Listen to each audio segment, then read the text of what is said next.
What's going on, people? TroopzTV back again. Back our blood clot again, you understand? Episode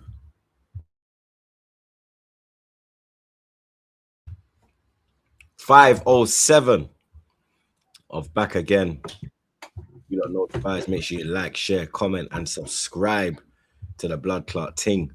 You know what I'm saying? Big up the chat. As always, blood. You understand? Big up the mods, them. I'm not even saying big up the mods, them, blood, because the mods, them ain't even here, blood. You understand? Big up the chat. You understand? We are here for another episode. Make sure you are getting the likes up nice and early, blood. You get me? The man them are here. Monts has a consultation about his ACL. So he'll be here a bit later on. But Lewis, Flawless are here. You get me? The man them are ready to go for this episode. Lewis, obviously, your manager sent us home, mate. Our manager and our players. We're going to delve into all of it because, yeah, Tuchel is to blame, but so are those players, and they are not going to go under the spotlight just so we can scapegoat Thomas Tuchel. We're going to cuss him out, but we're going to cuss out the rest of that squad too. But it is a shame because even though I didn't really think it was coming home, I didn't want us to get knocked out by Argentina, of all people, the racists. But, yeah, it was a really heartbreaking end. We got to go back to club football. I guess it's not coming home, but if we are going back to club football, it has already come home because it's day 369 of the 1,461-day reign as your undisputed heavyweight champions of the world. Hit the like button, subscribe, and on our way back to club football, remember, Chelsea at least brought it home for the country. Up the Chelsea. Up the Chelsea. Flawless, welcome back, blood. You understand? Us top whites are in the mud, mate. Yeah, we are in the mud, man. Like I say, Tuchel fucking sold, man. That's what that is. Yes, I agree with Lewis that the players shouldn't be scapegoated, and we'll delve into that. But yo, Tuchel, like, losing is one thing, but it's the way they lost. That's my main issue. The way England lost is the problem, man. That's what it is. Went out, it was just so cowardly. And the stuff that we heard afterwards, I'm partly more angry about that. Yeah, and that makes it even worse, which is like, yo, because he obviously hit the target of reaching the semi-final. It's like, oh, he's gonna stay on for Euro 2028. So yeah, I was top whites are in the mud, but it was a good run. Now I'm not gonna lie, I had mad fun, yo. This tournament was fun. Yeah. This is the most I've enjoyed a World, probably my favorite World Cup ever, to be honest. So yeah, big up to you too, man. Big up the chat, everyone locked in. Favorite World Cup ever. Wow. Yeah, probably.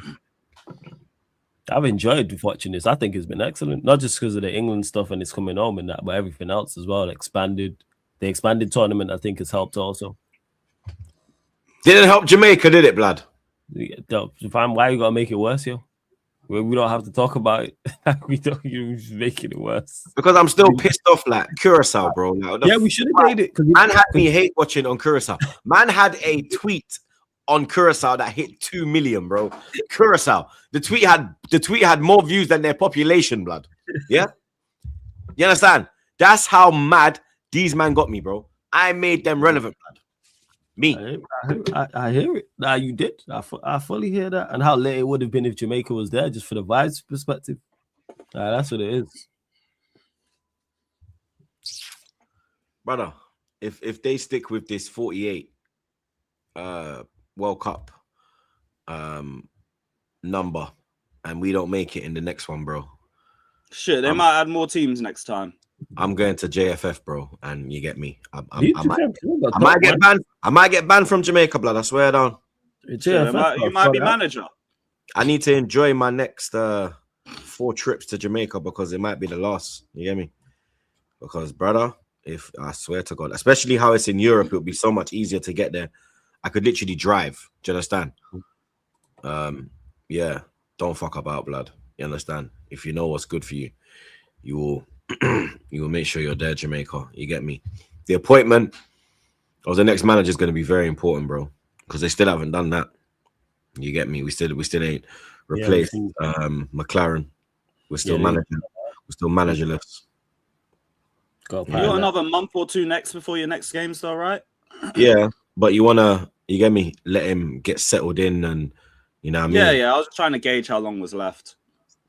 Because when we appointed McLaren, it was August. I was in Jamaica when we did it. That's why I went to the press conference in Kingston. It was August. So that's when I met the JFF officials. Good people still, but they need to get the decision right, bro. You know what I mean? Because I've had enough. 1998 was the last time, bro. From time Curaçao's getting their blood, don't piss me off. Facts. Jamaica have to be their blood. Big up, I love gambling all day, every day. Make sure you're doing it responsibly, blood. You get me? Which performance was worse? Mr. Burns' late game tactics versus Argentina, or Diggity, aka Mr. No Show Up versus Spain? I said Mr. Burns. Who's Mr. Burns? Who's Diggity? Simpsons. Simpsons. Excellent. Is he calling Mbappe Diggity? Yeah, that's what I'm saying. I know who Mr. Burns is. I'm a Simpsons fan. I'm saying who's the player he's referencing. No, Mr. Burns is too cool. Oh, is he reckon? Yeah, it's too cool, man. 100%. That one I clocked straight away. It was the Diggity that had me. Probably Mbappe then, like you said. But yeah, to me, too cool, 100%. Oh, man, I'm saying Elise. Yeah, it was. Yeah, Diggity Elise. Yeah. Yeah, that makes more sense because of the look. They both got the. But big up Digger though. Big up Digger though. It's whatever. Jeez. You get me? But yeah, we say flawless. Yeah, too cool. Which performance was worse, blood? Too cool, 100%. At least say like attempted to do something. That too cool one was disgusting. Yeah, too cool. He didn't even attempt. That's what makes it worse. I keep saying this. How you have a team to play on a counter attack and then don't play the counter attack. You didn't even attempt to. Yeah, too cool, 100%. Not even that. Cut the outlet. Yeah, that's what I'm saying, fam. Don't play the counter attack. And you have the perfect platform to do so. You're up 1-0 and don't play the counter. We won a champs doing that. You leave outlets. Yeah. You don't sit back without outlets. Yeah. Pick them. Saka, by the way, K, Rashford, Watkins, pick two. Whichever two. Shame, man. Big up OG Queens. He's not the saltiest man today, bruv. Talking garbage on Messi in Saeed show. I see you got fists up. All of you panel dislike the video and wish me well. I get tickets for the final, not paying 7K. So I entered the raffle. Messi wins 4-2 in extra time. Okay. This guy's a punk, bruv. You get me? Nope. Spain gonna beat that ass, bro. Mikel Marino's got something for you. You know what I'm saying? Big up my dog, Kliss. Big up the dog, man. Big up blaming Tuchel and players for that loss. Going negative invites pressure. Big up Cobby for getting a ticket for that England fan with dementia. Media are going after him and he didn't even play. Did the fan have dementia? I didn't know that, but I knew that he got I knew he sorted out a fan, which was very nice of him to do, bro. You understand? Showed that he's a real one. You get me? So salute Cobby for that. And yeah, both of them. Word to Monts, it's the player, some of the players, and definitely too cool with those changes. Big up OG again. I'm a lone warrior. You cheated on round of 16.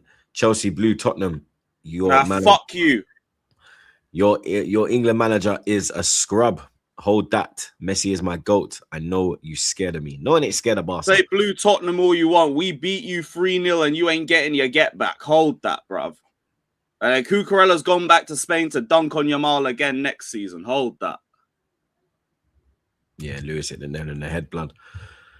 Big up the Pookie Hunter. I ain't seen the Pookie Hunter for a couple of years, bro. Big up the Pookie. He's been hunting the Pookie. You get me? He must have found something. You feel me? Long live my king, flawless as my sources. That my king likes to play football with his snow bunnies, smashing his woyoy in the back of the snow bunny net. Yo, Snow Bunny Pookie Hunter, good to see you, man. It's been a minute, so it is good to see you. Hope you're blessed. Hope you're blessed. Hope everything's good. Big up for the super chat, man. It's mad how he's in Australia, down under. No pun intended. You get me?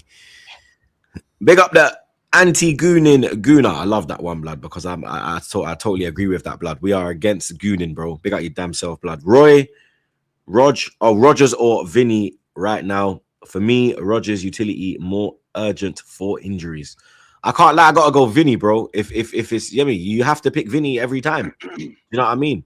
We do need a left winger, and Vinny is an out and out left winger. Do you know what I mean? He solves all our problems for at least the next 4 years. You feel me? You've got Eze in the central area. Play him. You understand? We know what Eze is capable of when you play him. So you feel me? Definitely Vinny for me, blood. And my brother Kalen, W's in the chat for Kalen. Like, you see Kalen, yeah? Kalen's been pulling up, man. Kalen's been pulling up on every stream. I'm talking my watch-alongs in the World Cup, every stream, and just dropping a pinky and just moving. You know what I mean? Like, Kalen, you're moving mad right now. You get me? Big up your damn blood clot self, bro. You get me? W's in the chat for my dog Kalen. And you still ain't told me where you're based in America, blood. I'm still waiting to find out, my brother. But you get me? Big up your damn self each and every time. Look, I'm not blaming Bellingham or the players when I say this, but I'll be real.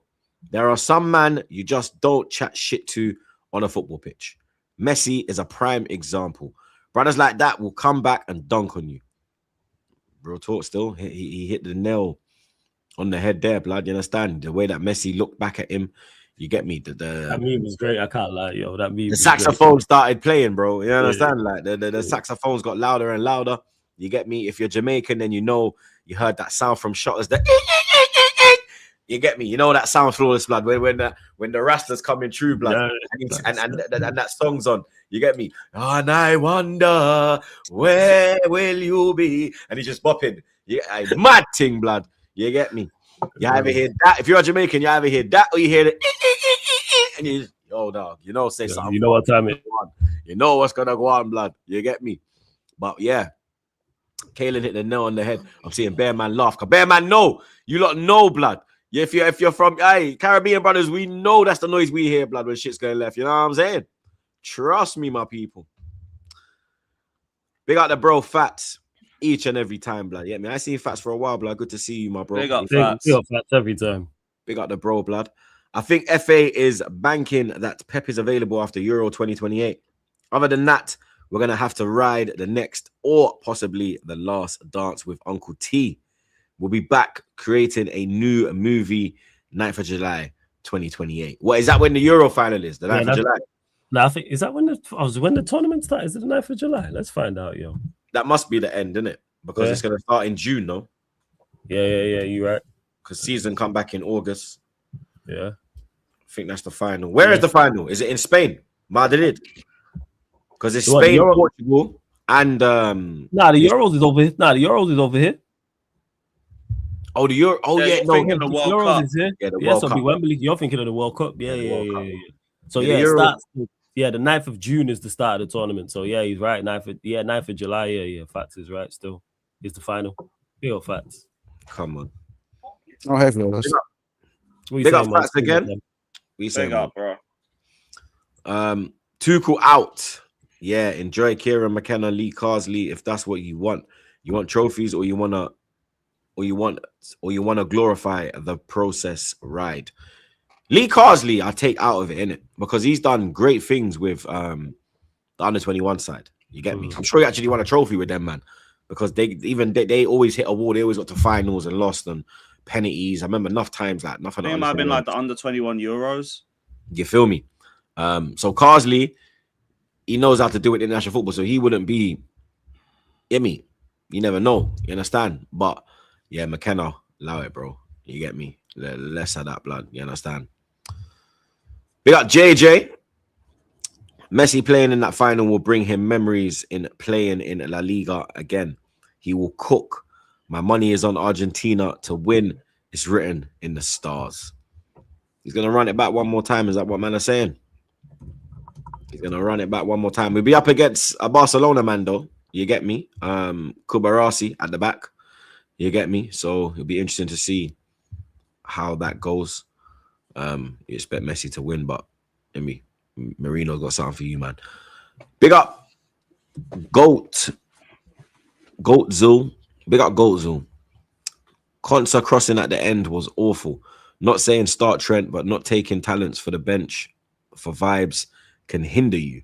Chalaba not winning us a World Cup. It's a perfect segue, bro. You get me? That's more where I was going to go towards.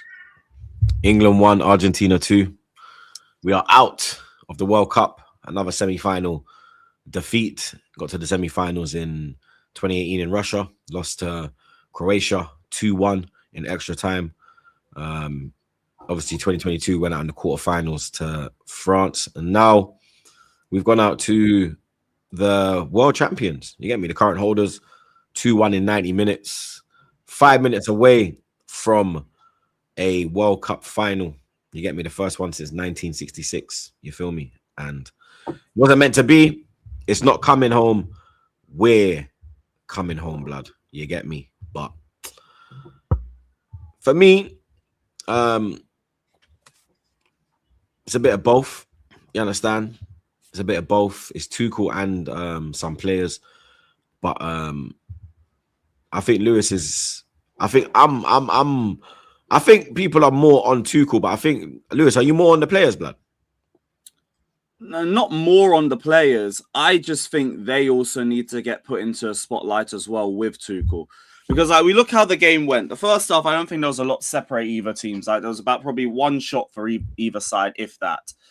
And I thought in terms of the way England were playing, defensively, we're kind of getting caught out a little bit. I thought Reece James was kind of losing it a bit on the right-hand side. And when it came to the crosses, it was just aimless crossing into the box that nobody was really anticipating. Second half, Anthony Gordon anticipated one from Rodgers. We go 1-0 up. And then the whole team goes back. But, I think the whole team does that first. They kind of get put off by the way Argentina's responded to going 1-0 down because they're all winning their duels. They're all starting to dominate the ball a bit more. And England have just gone back. My problem with Tuchel is Tuchel hasn't tried to push them forward. He's just gone with it and, helped them go back as well because the subs haven't helped. I get Reece coming off. He can't play 90 minutes. I get Rice coming off. He can't play 90 minutes. Why was it Gordon for Konsa? Why have you taken off an outlet for a defender?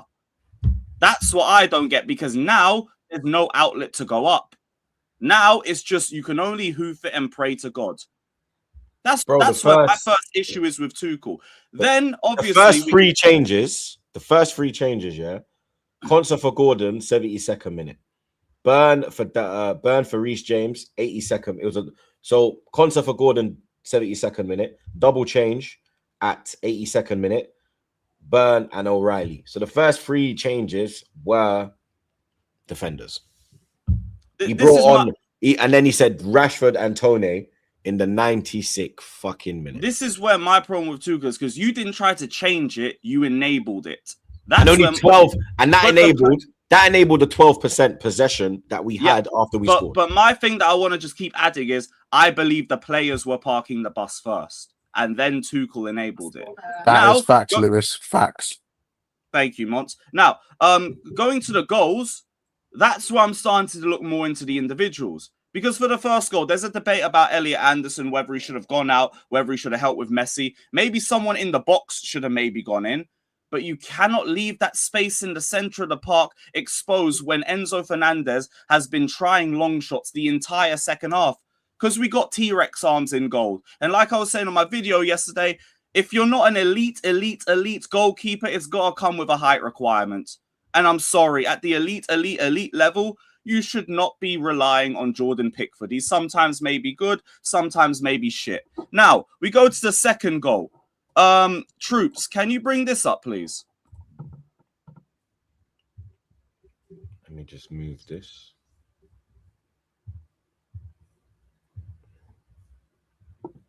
All that height, and you let the smallest brother in the box get the header. All that height. And before all of that in the build-up, McAllister gets a free shot. And this is weak foot. Yeah, and that as well. Even though Messi, is there a weak foot? We'll leave that. But on the build-up, 4 players let McAllister have a free shot on goal. Harry Kane is the laziest fucker of the lot of them. because he's the one that's the closest to closing that pass. He is lightly jogging. And then 6-7 players in the box, none of them have managed to get Martinez to not have a free header. That's on the players. That's why I'm saying the players got to hold accountability. Now, Tuchel, I'm going to keep bringing up share screens quickly, just 2 more. This comment from Tuchel was egregious.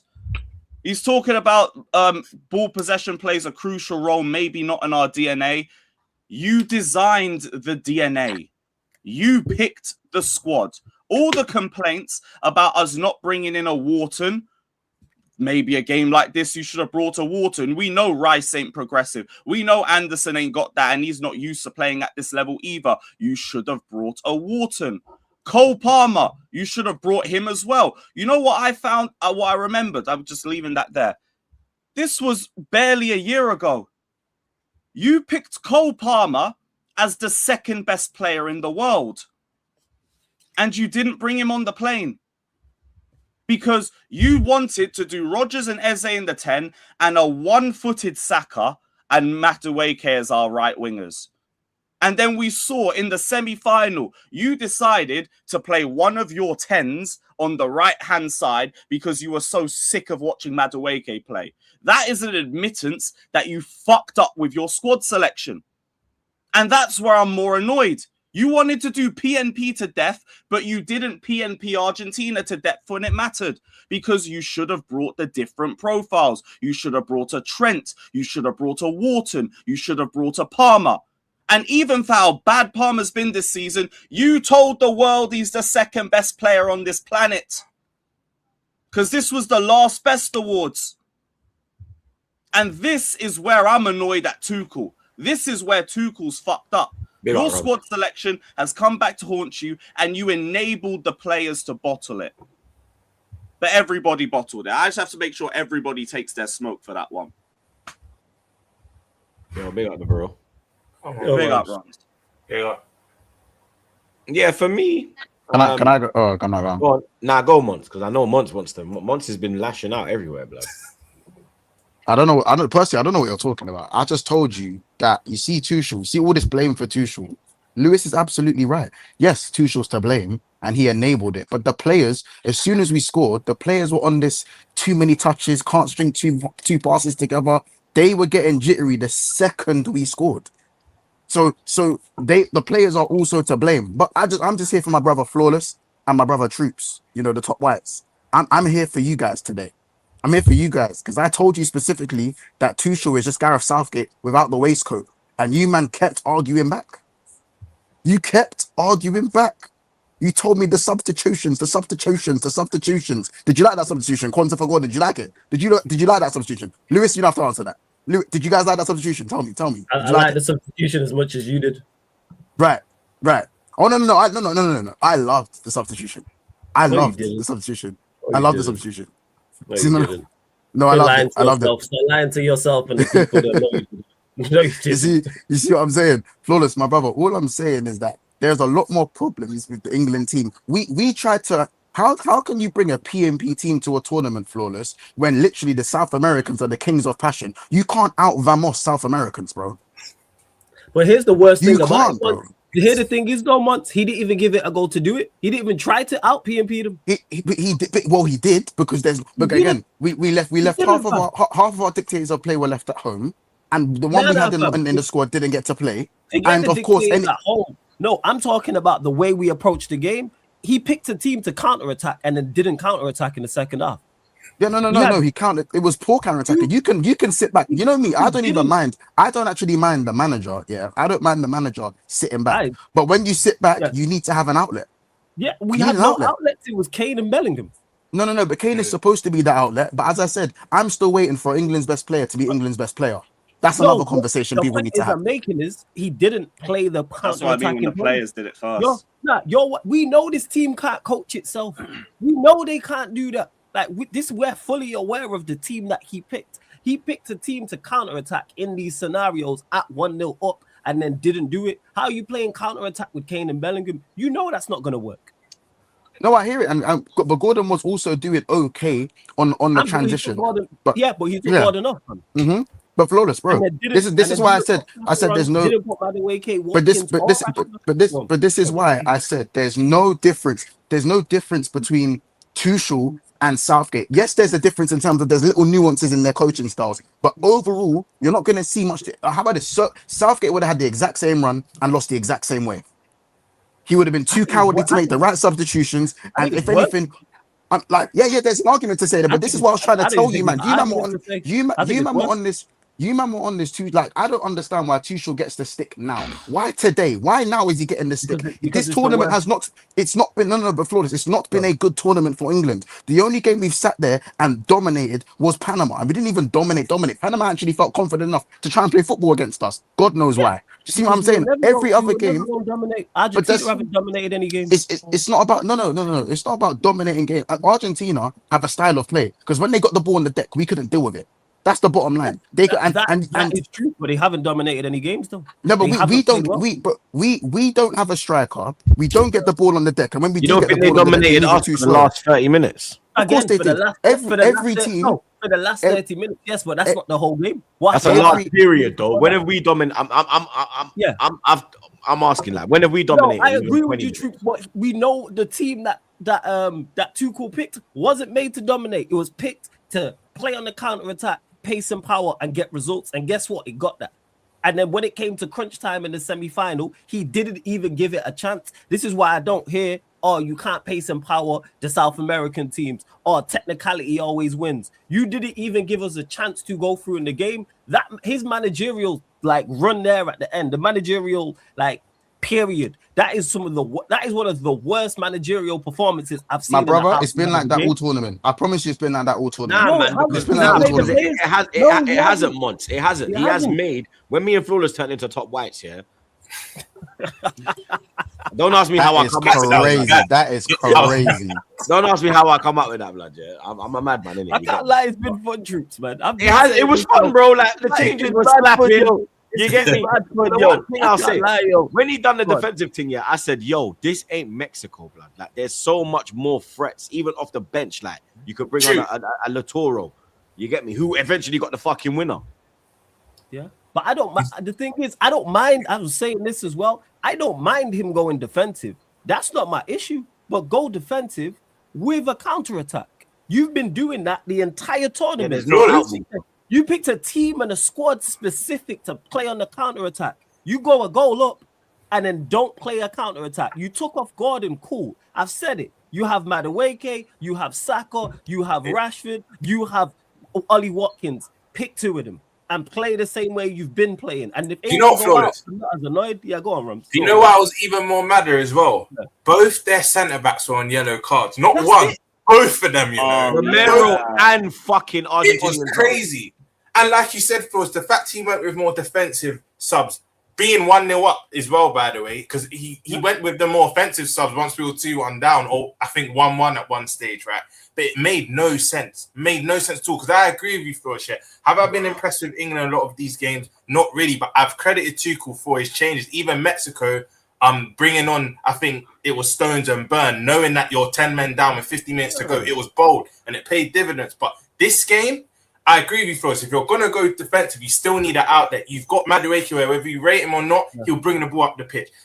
The fact for me, Saka didn't start. I know he's injured and whatnot, but when I saw Rodgers in the starting lineup, I thought, what's he going to do? If he's going to do anything, he needs to be from the left or central. I know the goal came from the right, but other than that, he didn't really do much on that side. Saka should have started that game. I know some people might say, yeah, but if it got into the deep end, you'd want him on with his intelligence and whatnot. But for me, he should have started that game. And thing is as well, it's on Tuchel, but what was unfortunate for England as well is Rice coming off, because personally, if Rice is on the pitch, I don't think Enzo has that time and space to get that shot off. I think Rice clamps him personally, whether he tackles him or whether he concedes the foul. Look who was pressing the shot. It's fucking Jude. Exactly. But the thing is, that's organization, not just Jude. Somebody should be out there already. And Anderson should be out there pressing it. But then anyone, but that's organization. But my thing is, sometimes 1v1. Sometimes it goes against the tactics and that. Rice has that intelligence to read that danger. That's why I think even if he fouls Endo Fernando, I'm not saying he will tackle him. Rice would have done something. You He would have stand him up. You do something. yeah, stand him up. Even give a foul on. He would have done something. But the fact no one closed him down, I think Lewis alluded to it earlier as well. They shouldn't have had that much time and space because there's a blueprint to beat this Argentina team. You know, you saw it with Cape Verde, you saw it with Egypt. Just pack the midfield and don't let Messi get near the 6-yard box or in and around the box. And what did we do? Go 1-0 up and literally let him free roam. The best player free roam. It made no sense. No sense. You know what though, yeah? I'm back 5. Do you know what, yo, yeah? I've had enough, yeah? And people will say, oh, it's just the Arsenal thing. I've had enough of Harry Kane, bro. Preach. I I've got something for Kane, you know. Enough of Harry fucking Kane, blood, yeah? I put out a tweet at full time, yeah? The tweet's gone mental, yeah? I said that, yo, every time we need Kane, where is he, bro? Every time we need him, where is he? Semi-finals, final, where is he, bro? Do you understand? He costs us more than he helps us, bro. You get me? 2018, he didn't pass to Sterling. 2022, he missed the fucking penalty against fucking France in the quarterfinal. We go out, blood. Yeah. 2026. When did he score? Again, error leading to a goal against Norway. Do you understand? Man are saying, oh, he carried us against fucking Congo. Did he even carry us against Congo? Because for me, the Congo game, I would say Tuchel, the changes.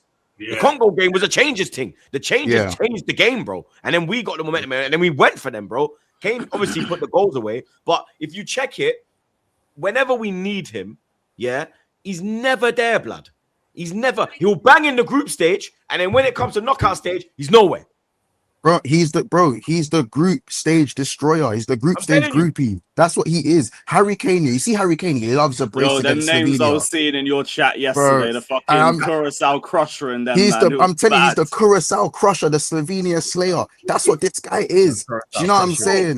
This is what he's on. I'm telling you, when we're playing fucking Lithuania and Latvia and San Marino and them thing that he's banging on 4 goals. Bro, the Lithuanian, bro, H. Kizzle, the Lithuanian lumberjack, whatever name you want to come up with, this guy loves a brace or a hat trick or a goal against a team with a population of less than 10 million, bro. That's what this guy is. This is what he does. I said already, in the last 12 years, I'm still waiting for our best player to be our best player. That's what I'm waiting for. Because when 1 year it's Saka, the other year it's Bellingham, the other year it's Sterling. I'm still waiting for Kane. I'm still waiting for this moment to arrive. All this guy does, I said, if he wants to play centre mid, just play centre mid, bro. Just play centre mid. No one's forcing you to play up top. No one's actually forcing you. Just play in the middle. Because all you want to do is get TikTok. He wants to keep, you know, them TikTok switches where you switch the ball and the music changes and it goes all dim. And the beat drops. And the beat drops. Like he's just, you know what? What's compilations? They got a saying. Trey's got a saying, yeah, in his football thing, yeah. He's just clip farming. So basically, you're just getting things to put it in a reel. Where look at me, I did this 30-yard pass. Oh look, I did this, but I did this pass, and he's just clip farming, bro. He's not actually doing nothing. He's not actually dropping deep to make things happen. This is all he does. The Panama Punisher. This is all he does, bro. This is what Harry Kane does. And the worst thing is, like, Harry Kane is so lucky he's white, bro. You know what I'm saying? He's so lucky he's white, bro. I promise you, bro. I'm saying this on the train for the white people right now. I'm telling you right now, he's so lucky he's white, bro. I swear to God. I swear to God. Because all he does, again, the goal against PSG, where the consolation goal in the Champions League, for me, that summed up his whole career. Man, yo, the chat's on fire today, man. Bro, the hella names. And the worst thing is with Harry Kane is that he'll still get he nearly got his customary pen. When Jed Spence got fouled against Norway, he nearly got his customary pen, you know. He nearly did it again. And Troops, you agreed with me. I said that performance against Congo was a typical Kane performance, but with the goals. And against Norway, it was a typical Kane performance without the goals. Yeah. That, like, I don't, for me. Even look at how many goals has he scored in the knockout stages? How many goals has he scored in the knockout stages? His record, even in Russia, it was fucking Trippier, it was Lingard, it was all these other men that were bagging, bro. And he was just there. He did a mad thing in the group stage, and then what? You understand? I think the only time I think he got 2 goals in the Euros when it was in England. He got the penalty in the semi-final. He missed it, and then he got the rebound. Yeah. And then I think did he get one against Germany when we beat him 2-0 at Wembley? I think it was. he scored maybe.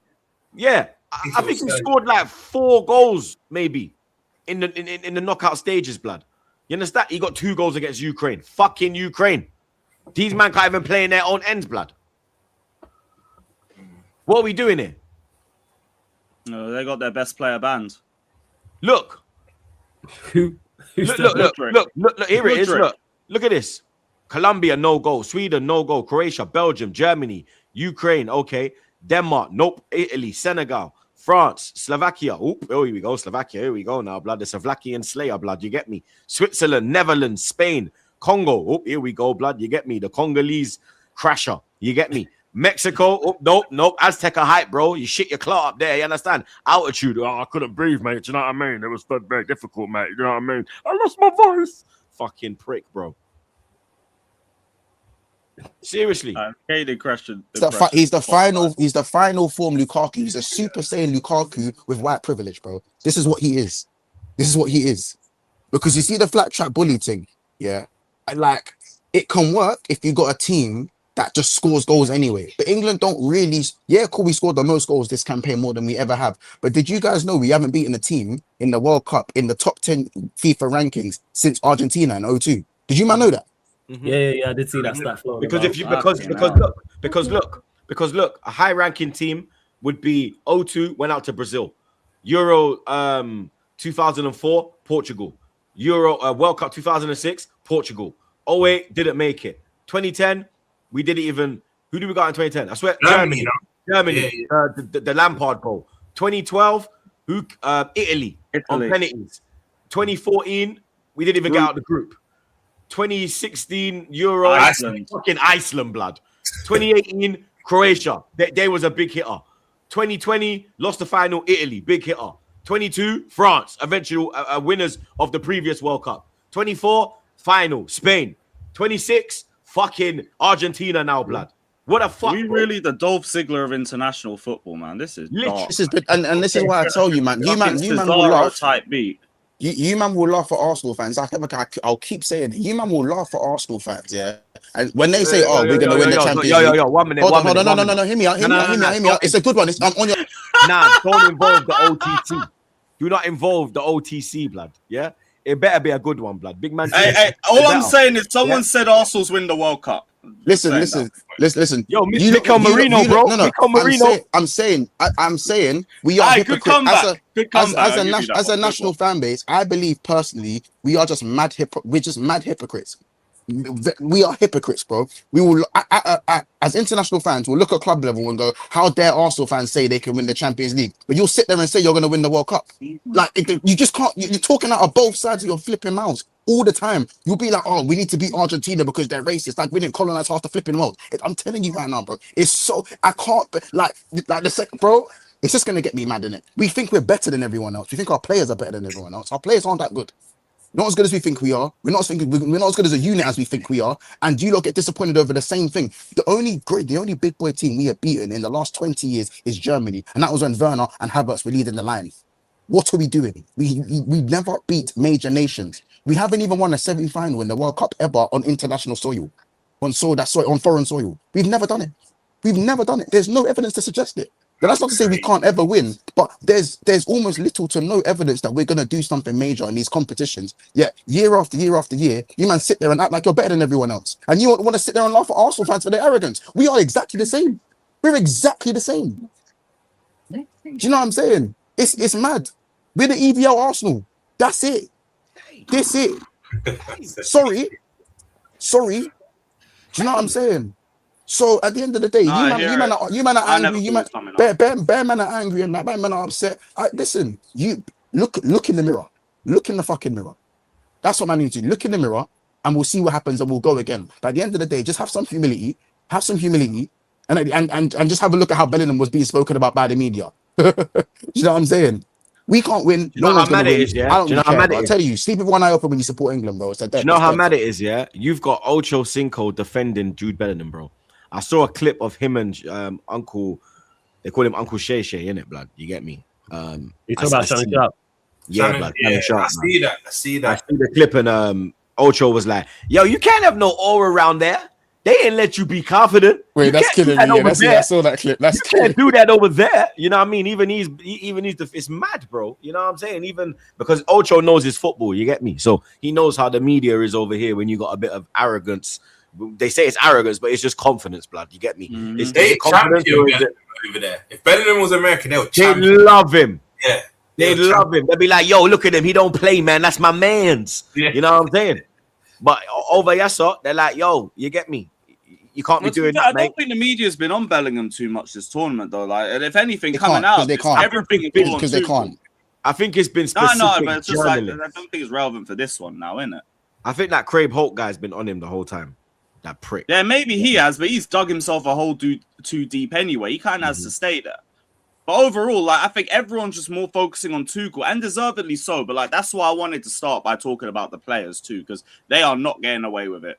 Tuchel's definitely the enemy number one, but they are not getting away with how they bottled it too. Shout out If you're certain gonna man. Like, I defend, actually think like, I feel like defend. Jed's gone. No, but No, that Lewis, was just my point. certain- Defend. No, but Lewis, certain man, I feel like did deserve. I don't know if I'm lagging. Am I lagging, man? Am I lagging? Am I good? No, Nah, you're you're good. good. You're good. Like, yeah, I'm like certain man, like for me, like Jed Spence, love this performance. You know what I'm saying? I'm not saying none of the players ever performed, not once, not at all. Yeah. But realistically, you can't leave your dictators of play at home, your game changers at home, and the ones you have not really use them and expect much in these tournaments. Because And then he realistically, complained after the game that the DNA for England isn't to progress and control the ball. You made it that way. You picked a team. That's Bro, what makes bro, it and worse about look, his approach to the You game. wanted fam. Rice and Anderson and no Wharton. No, Flawless, and that's you your guy. wonder why No, there's Flawless, that's your guy. progression. That's what makes it Flawless, worse. that's though. your guy. That's what makes it worse. And you was mad about you're madder about it than I am the month. So I love that for you. You know what I'm saying? You No, can't no, really no. say that. No, Yeah, you are. Flawless, Yeah, I'm mad you at feel you. worse Flawless, about it than I do. Flawless, I'm mad Yeah? at you. Say that again. You broke I up. lost my Oh, guys. yeah, you broke up quick. Your breakup. Say that again. Say that again. Sorry. Your months. Yeah, You months might is be on more the mad train about or this. something. than Hold on, you. give me a He went Yeah, in. yeah. I Go think Yeah, on, no Monty. worries. Yeah, we'll run it back and that. But yeah, that's what makes it worse is that he didn't go for it. If England would have went for it, like, and again in regards to the counter-attacking style, and went out, I go, all right, fair, you just got beat by the better side, which I think Argentina are the better team, but you just went out like a coward. That's what it is. And then when you start talking about, oh, he's not in the England DNA to keep the ball and keep possession and control the game, because you didn't pick a team for that. England were always going to play ugly. England, yeah, that's a dark stat still. Man, Can you hear me now? Can you hear me now, Flawless? Yeah. Go on, you're back. Go on. That and I was saying Declan Flawless, Rice but I lost my together boys. as our progressive passes. Are you taking the fucking piss, mate? But we No know what we- Wharton in the midfield. No Palmer in the midfield. Are you crazy? You see, you see Souness, you see Souness step outside. I see this pussy on once liking the fucking thing that about. Declan Rice. The people are talking about his world class. He can't even play through the lines. He can't even carry the ball. I'm surprised he didn't even like throw a shot at Paul Pogba. I was waiting for it.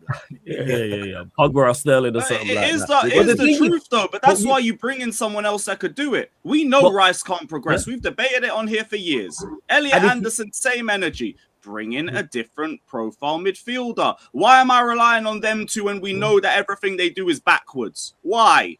And if you don't, which you've not, go with the style that brought you. The way you've been playing, you know what you're getting when it's Elliot and it's Rice in the midfield. You know what they can do and what they're very good at, and you know what they can't. Why are you expecting them to control the game? England were going to look ugly throughout this tournament. It was never about good performances. It was about being resilient and getting. And That's getting my results. point, though, And he Flawless. got that. That's exactly my point, bro. Flawless. That's exactly Go my on. point, though, bro. And I'm more mad about this than you are because I lost my boys, bro. I lost Troops. I lost you, man.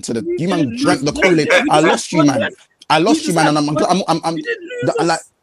I'm glad that you know what. I feel like I got you. I feel like I got a bit of my guys back now. I feel like I got my No one I got my family questions back either now. of those midfielders on dual winning. Do you know what by I'm the way. saying? Because I feel like I nearly lost you, man, to the source, bro. The man you were Nah, it's gonna just lost in this. progressive. Nah, you Got would have lost, lost fam. us. You would have lost us if it came home, blood. You Yeah, know what we I'm were just having fun. Like I didn't realize. No, you would have yeah, lost me too. You would have lost me too if it came home. Don't get twisted. Don't get twisted. You lost me what it too. is, man? I didn't realize saying it was coming home annoys so many people. I didn't realize how many people, like, until I started talking, hate England and hate is coming home and all that type of stuff. So I was like, fuck it, we running this into the ground. This shit was great. You know what I'm saying? I can't wait for the next year. Do you know why Tuchel was hypocritical though? Because I can't remember what he said word for word, but before he got the job, I think one of his first interviews for England, he said, he was playing. Southgate was playing like he was trying to get knocked out or whatnot, and he did exactly the same thing. I don't know. He was trying not to get knocked out over trying to win. Yeah, and he's done the exact same thing. He done it. That was the quote. Big up, Luce, but that was the exact quote. And I just thought, life comes at you fast, you know, because literally a year later you're doing the same thing. There's always the receipt for your ass, man. There's always one. He'd be chatting, man. Like even when he said, "What was the mark?" When he was like, "Oh, it's easy." So, one of his quotes where Tuchel was like, "Yo, it's easy to criticize after the fact," and someone quote tweeted and said, "No, he was criticizing during." Like it was awful. Like you could see that Argentina was coming back into the game. You could clearly see. I can't believe. I've never seen a manager do that. That's never happened ever. But Flawless, you know, those one is only bad subs. Oh no, I've got 5 only ones. You got to remember. I'm pretty sure when Noni was playing, I can't remember what game it was, but Noni was playing, and then he put Noni on the left. Bro, the game didn't drop when Rice came off. Miss me with this bollocks narrative. The game fell off from 1-0 down, trying to do Rice and Inshallah. Get out of here. There was a game. I think it was the Ghana game. But instead of bringing on Rashford on the left, he kept Noni on for the right, and he saw nearly 90 minutes, and Rashford got some pity minutes. Like he's been making some shit subs as well. Yeah, he has. I'm all, but the thing is, though, months bad subs happen. You know what I'm saying? Bad substitutions, bad moments happen. That isn't my issue. As much as I'm not a fan of Madueke and I don't rate him, I understand why you will leave him on the pitch, even though he shouldn't have seen 90 minutes. I'm just saying, continue in that vein.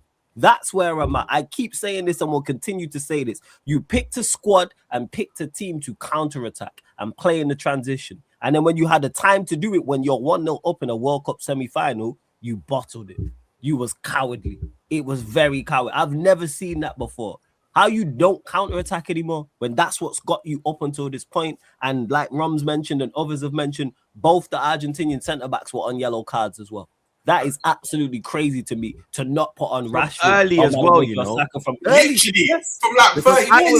When I saw them both get butchered, I said, "You pussy-os, there's your game plan gone. Now you have to stand off. You can't get close. If you get close, you're gonna get spun. If you bring a man down, you're getting off." They never got tested once. Man was standing on the fucking halfway line, bro. Chilling. And you're trying to play with Kane and Bellingham on a counter-attack. As much as I rate Kane and Bellingham as players and how well they've done, etc., that was never going to work. Where's the pace? Common sense.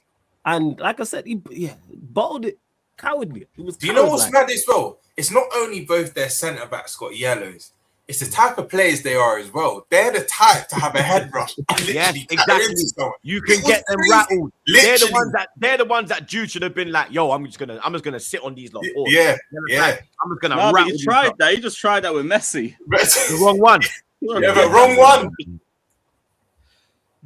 Wrong one, man. Wrong one, I'm still baffled, but I've just never seen anything like it from how you could have 12% possession from Gordon scoring up until Argentinians win, and you want to blame. Yes, the players are not blameless 100, but you know the squad you picked, they was never going to manage themselves through that game.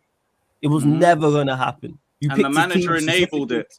You didn't change it, you enabled it, and you helped them go further back. Change it. Just put on a couple of runners, man. That's all it was. Oh my God. Tuchel's my guy. You already know what it is, but you are definitely getting held accountable for this one. Like, there ain't going to be any bias with it. It was despicable. It's like, because I get a few of the chat think we're going after Rice too, but I'll tell you, Reece was poor in that first half. I thought he was losing a lot of his jewels and getting done up. It ain't a club thing. The first thing you said was Reece James was poor. Yeah, like again, it ain't no club thing. Even with the midfield, we know they're good with jewel winners, but that's not the problem. I know they're going to win their jewel, even though they still didn't after we went 1-0 down, which I don't like. The problem is, where's Wharton? Where's Palmer? Where's the people that can change our game, actually, instead of just being a Route 1 team? You didn't bring that, and then you complain that that's the DNA of the country. You made the DNA, brother. You did this. You said the Subway sucks, but you picked the sandwich. This you. This is on you. So sorry, man. You can't say the sandwich is bad. Then you made the sandwich. You picked it. You picked it, yo. And like that's why I'm more annoyed about everything coming out of it, because if you had picked different players in the squad, maybe this doesn't happen. Maybe I actually would believe that there's a chance of it coming home. I never thought it was going to come home. Just off the squad selection. It's 2 route 1. It's like when you make a meal, yeah, you have to add in the correct ingredients, blood. If you go off track, then the meal is not going to come out the way it's supposed to come out, blood. You get me? No. If you just put in P and bring in no technicality, you understand? No ball playing midfielders, no real creativity, barring Eze and Rogers. This is what's going to happen, bro. Yeah. And even on top of that, in regards to the analogy about the meals and that, like, but you was making food that was, it was passable. You feel me? It was, and then you just went away from it and just took out the ingredients that was working. I was what? Like, ultimately, he didn't trust the ingredients. Remember, this guy said Palmer's the second best player in the world, and then said, I'm not bringing him because I have these 10 options and he don't fit in with the 10 options or the right wing options, just for the semi-final to pull up, and you put a 10 on the right because you didn't want to play Madueke. So why did Madueke even make the plane? Because that's been the question from the start. Why the fuck is he on the plane? Just because Arsenal won the league? They want him sold yesterday. That don't mean nothing. Everyone wanted Saka on one leg that we know can't play 90 minutes over Noni, because we know even him on one leg is going to bring me more output than Noni. And you knew Saka can't play throughout the tournament because he's been injured since March. This is your fault with the squad selection. I'm more mad about everything outside of the game from Tuchel than the game itself, because that's all led to how he's handled this match. You put a 10 on the right when everyone's saying this 10 would have been better on the right than Noni. Fucking, it's disgusting, man. Your fault.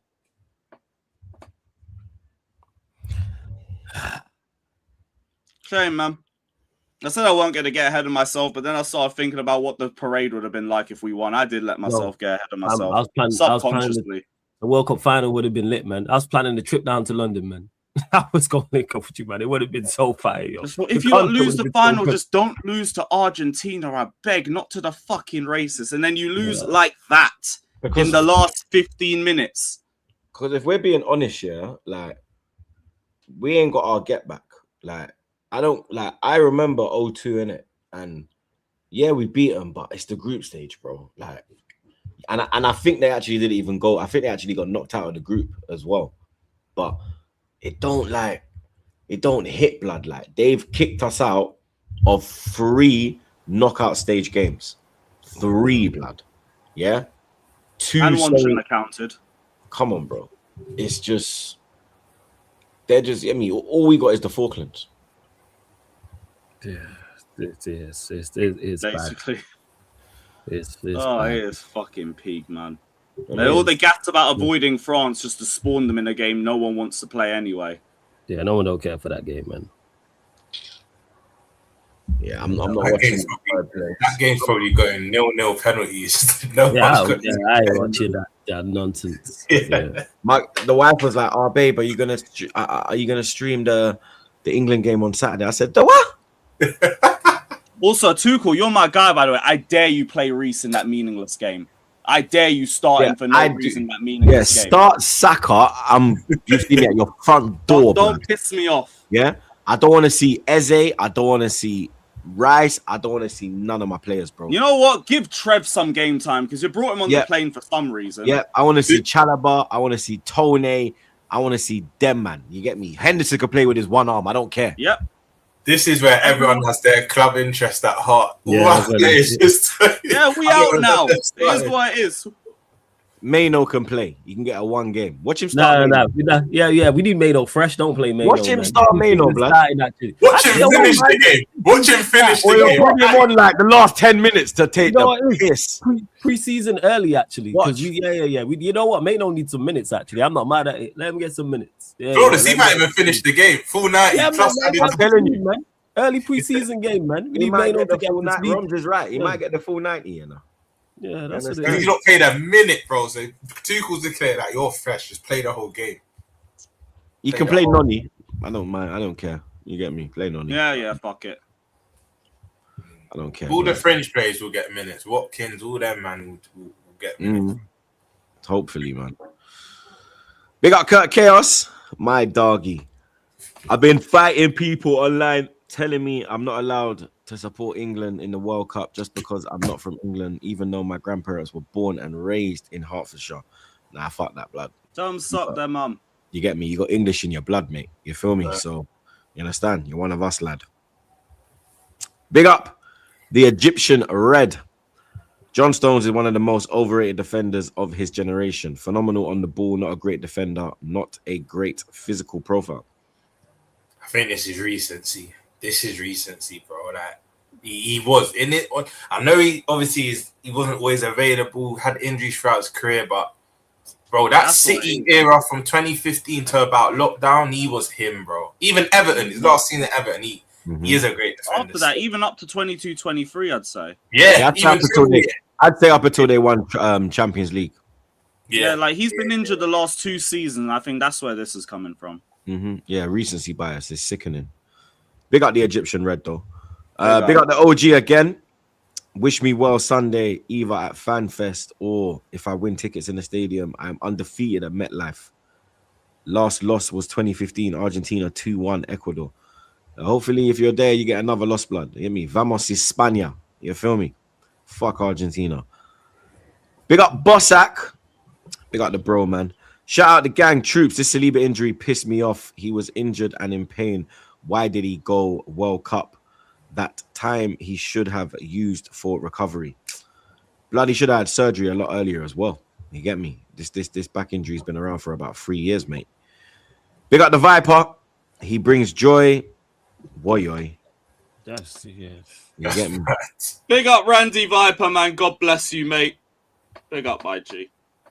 Big up the Viper again. Tuchel will win England Euros. Cut him slack. He's on the right path and making good decisions by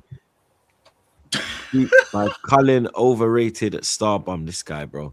He gave Arteta a chance. Why not Tuchel? Blood. He loves the Saka sound. Like, I'm sure this guy was in England on a trip, or you get me. Saka was in Australia and he never got a signed autograph or I see he's in Australia. Chelsea's gonna be there in a few weeks. You can watch us dunk on Tottenham again. Big up, man. I'm there for that. I can't lie. Big up Anti-Goonin again. If Marino retires both GOATs, official legend killer. We're gonna call him Mr. RKO, blood. You understand? Big man ting. Big up Surfer. Big up Surfer. Man, like, you know.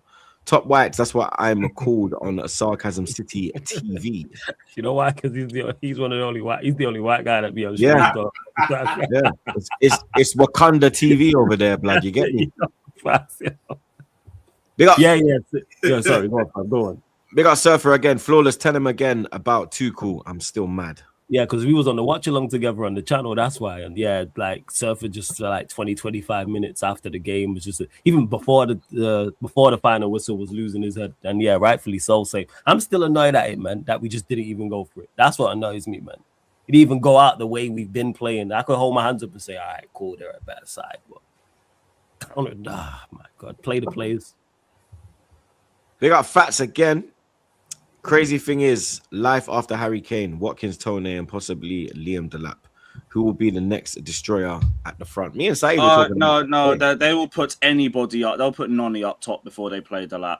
That won't happen.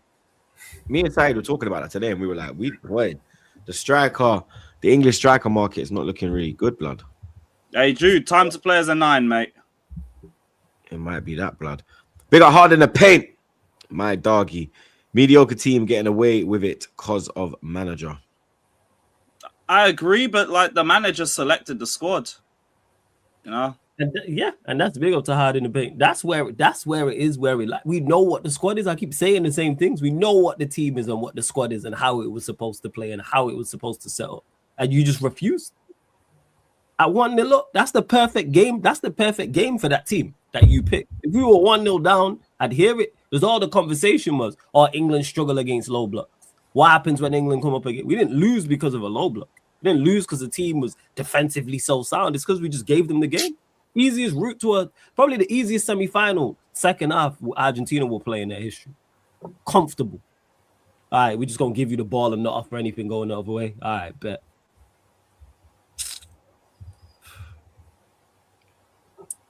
Big up Prada. No, big up Prad says. Big up Prad, man. Apparently, Argentina thought Saka Madueke would come on at halftime, but was stunned after Tuchel refused and went even more attacking. Latoro on for Tagliafico. There we go. They took off No, a but like- fullback to put on a striker. We took off a winger and put on a defender. No, but do you lot remember that? I don't know if you lot saw, but I think Rashford was getting ready to come on just before Gordon scored, and then he got sent back. So, like, that's why I think they were expecting the outlet to change, and then it didn't change because we went 1-0 up, and they decided to just stick with what they had for another 10 minutes. And here the thing is, Lewis, why change it when it's working? Up until that point, your 1-0 up is working. They weren't peppering the goal. It's not like Pickford was making. No, but like, that's why I still maintain that the players bottled it first, because Tuchel left everything at 1-0. He left it for 10 minutes, and then the players just started dropping back themselves. They started losing all their jewels. The problem with Tuchel is he didn't change that. He enabled everything after the fact. You take off Gordon and you take off Rodgers, and then you put on 2 flying wingers. Like, all right, let's run this. And if we would have lost the same way, I go Fairs. I go, all right, you know what? Cool. Back 5. How you go to a back 5 and get worse defensively? You have to go out on your shield, man. I agree with you, bro. That's it. You just abandoned everything that was working for you. Crazy. Yeah. If you lose like that, you go, all right, cool. We lost the way that you've actually attempted, like the way you wanted us to play in that. And you just, what was that? He was just still thinking back to 2021, because that's what we did. When we went 1-0 up on City, we just dropped back and absorbed pressure the whole second half.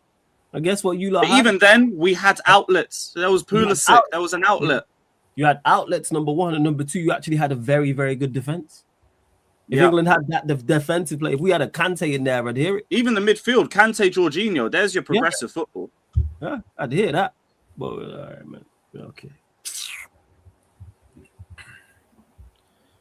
Big up Goatzil. He brought Henderson over Wharton. Brother, forget even that. We had an emergency sub and we brought Chalobah. Chalobah, bro. Yo, like, you know the polar bear in Texas meme? Yeah. Why is he there? It doesn't make, like, when I saw him called up, I couldn't fucking believe it, bro. I'm telling you. I just thought, you know what? Yeah, this is what happens when you pray every day, man. You will get these random blessings. I respect it. Yeah, he's mad godly, bro. So you get me. It's definitely, it's definitely. It's a sign, man. Stay religious. Good things will happen to you. You'll get a World Cup trip for no reason. I'm telling you, all paid for. Ain't me? Expenses paid for. Hotel. You get me? Get a suntan. Chill. Get me roll with the man. Them. You're loving life, blood. Big up Barak. England is Sami Zayn, both with 1 world title. Like, facts, bro. You know what I mean? Big up Baby Bird. Mbappe chat hasn't won a big title since 2018. Yeah, because you would have. Mbappe's got the highest barometer to reach, though. Yo, you got to win, though. That's the thing. Looking bad. No, I get. Like, I just think like there's not really much more you can do individually. Big up the bro. Big up the bro Mally, man. Bun Consa, get me Stones on a free. Are you sure about that? I like Stones, but he can't play more than 10 games a season. Literally. You got a title to defend as well. You need someone available, bro. Yeah, and you don't know when Saliba's coming back. Big decisions to be made, man. Big up Prad says again. Also missed flair players like Palmer. He was best player at Club World Cup. Don't matter if he had a bad season. Look at Pedro Porro, Romero, spent for Spurs. All the stuff about him having a bad season, which is completely factual, by the way. You picked him as the second best player in the world under a year ago. Number 2. The only person that you picked above him was, I think, Dembele. That was it. So, yo, if you're picking him at a higher level that I think most of us have ever said for him, how have you not brought him on the plane in spite of a bad season? This is just your logic. You picked him as number 2. Yeah, and then went against it. Left all the ballers at home and then complained that we didn't have no control of the game. Fucking idiot. You're trying to make it make Big up Chelsea fans at Ham Rolls. Big up my bro, man. Don't let the World Cup England loss distract the rivals from the champions of England. That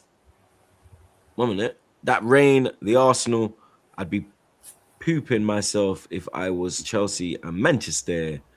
Chelsea is a spicy Crystal Palace. Yeah, so that's hard. Come on, man. Big up the bro each and every time, man. You get me? We soon start the defense. I agree, man.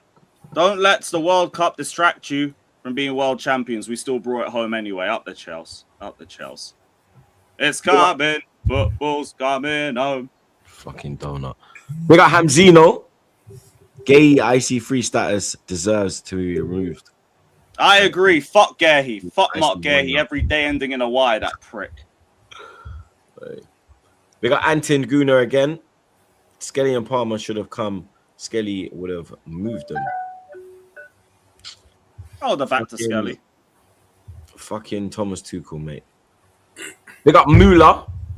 That Enzo celebration was cold, I can't lie. It was shit, bro. Fuck him. Big up hard in the paint again. Mark Gay. The beer I dashed at my TV. Mark Gay, most overrated centre back since Pascal Sigon. Hey, I agree. Fuck Gay. That's a throwback. Words. And then big up Leroy. Last time Chelsea won anything relevant, my wife was pregnant. Son is now 3 and starting school in September. Lads, each who owns London right now. We are literally the current World Cup winners. Arsenal, champions of England. Big up to your son. I hope you raise him the right way. But yeah, look, we are literal World Cup winners and the only World Cup winners in club history. Thank you for your super chat. Arsenal. Hey, champion's a champion. You know what it is. I respect trophies. Come on. We're outside, blood. And someone else who's outside is France, blood. You understand? France 0, Spain 2. Spain, as you see in the title, Spain destroyed them, bro. You get me? Rodri, Fabian Ruiz, Dani Olmo. Absolutely. Cucurella, by the way, man. You blocked everything, man. He was class. Flawless. You see what I said about your guy, Chouameni, blood? This is why I don't rate your guy, Chouameni, bro. Why? Because if his name was Alex Davidson, yeah, no one would fucking rate him, blood, because his name is Areline Chouameni. Man, look at him, yeah, fuck off. Why? Because he had a poor game against Rodri and Fabian Ruiz. Every time I watch him, I'm not impressed with him, bro. Yeah, but we're going specifically off the Spain game. They are two of the best midfielders in Europe. Like you can lose to those two. Yeah, Did he have a poor game? Yes, but overall, does he normally perform? Yeah, absolutely.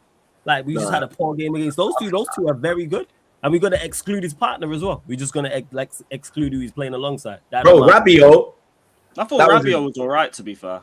Yeah, Rabiot was yellow. He was yeah. poor. He was poor against Spain. I know it's a low bar, but I think like Rabiot and like maybe Upamecano, the only two players I didn't think were like horrible coming out of that. Yeah, because our expectation for Rabiot's on the floor. That's what. Saliba wasn't horrible. Obviously, you might be correct. But like that's why you can't really judge him, innit? I hear that. But then, Lewis, that's the thing with Upamecano. I think he was cold till Saliba came up. That's what world-class centre backs will do. They'll raise your level. But the minute Sakwa came on, I think Upamecano. Look, I'm not going to go with old narratives and say he's still a bozo and that because he's been good for Bayern Munich. He's even been good all tournament. But I started to see him misjudging the flight of the ball again. Him and Lacroix, and it was night and day his performance when Saliba was next to him. Then alongside Lacroix, but. Bro, I'll be real with you, though. I thought France would win. I respected Spain. I didn't think France would batter Spain, but I did not think that would be a landslide performance like that. Because it's not only you've got Mbappe, you've got all of their forwards were even on form. Even the ones off the bench, the Barcolas and Doué that were rotating. Then you have Elise, Dembele and Mbappe. I'm thinking a clean sheet as well. It was crazy. France couldn't get near them. I was actually in disbelief what I was watching.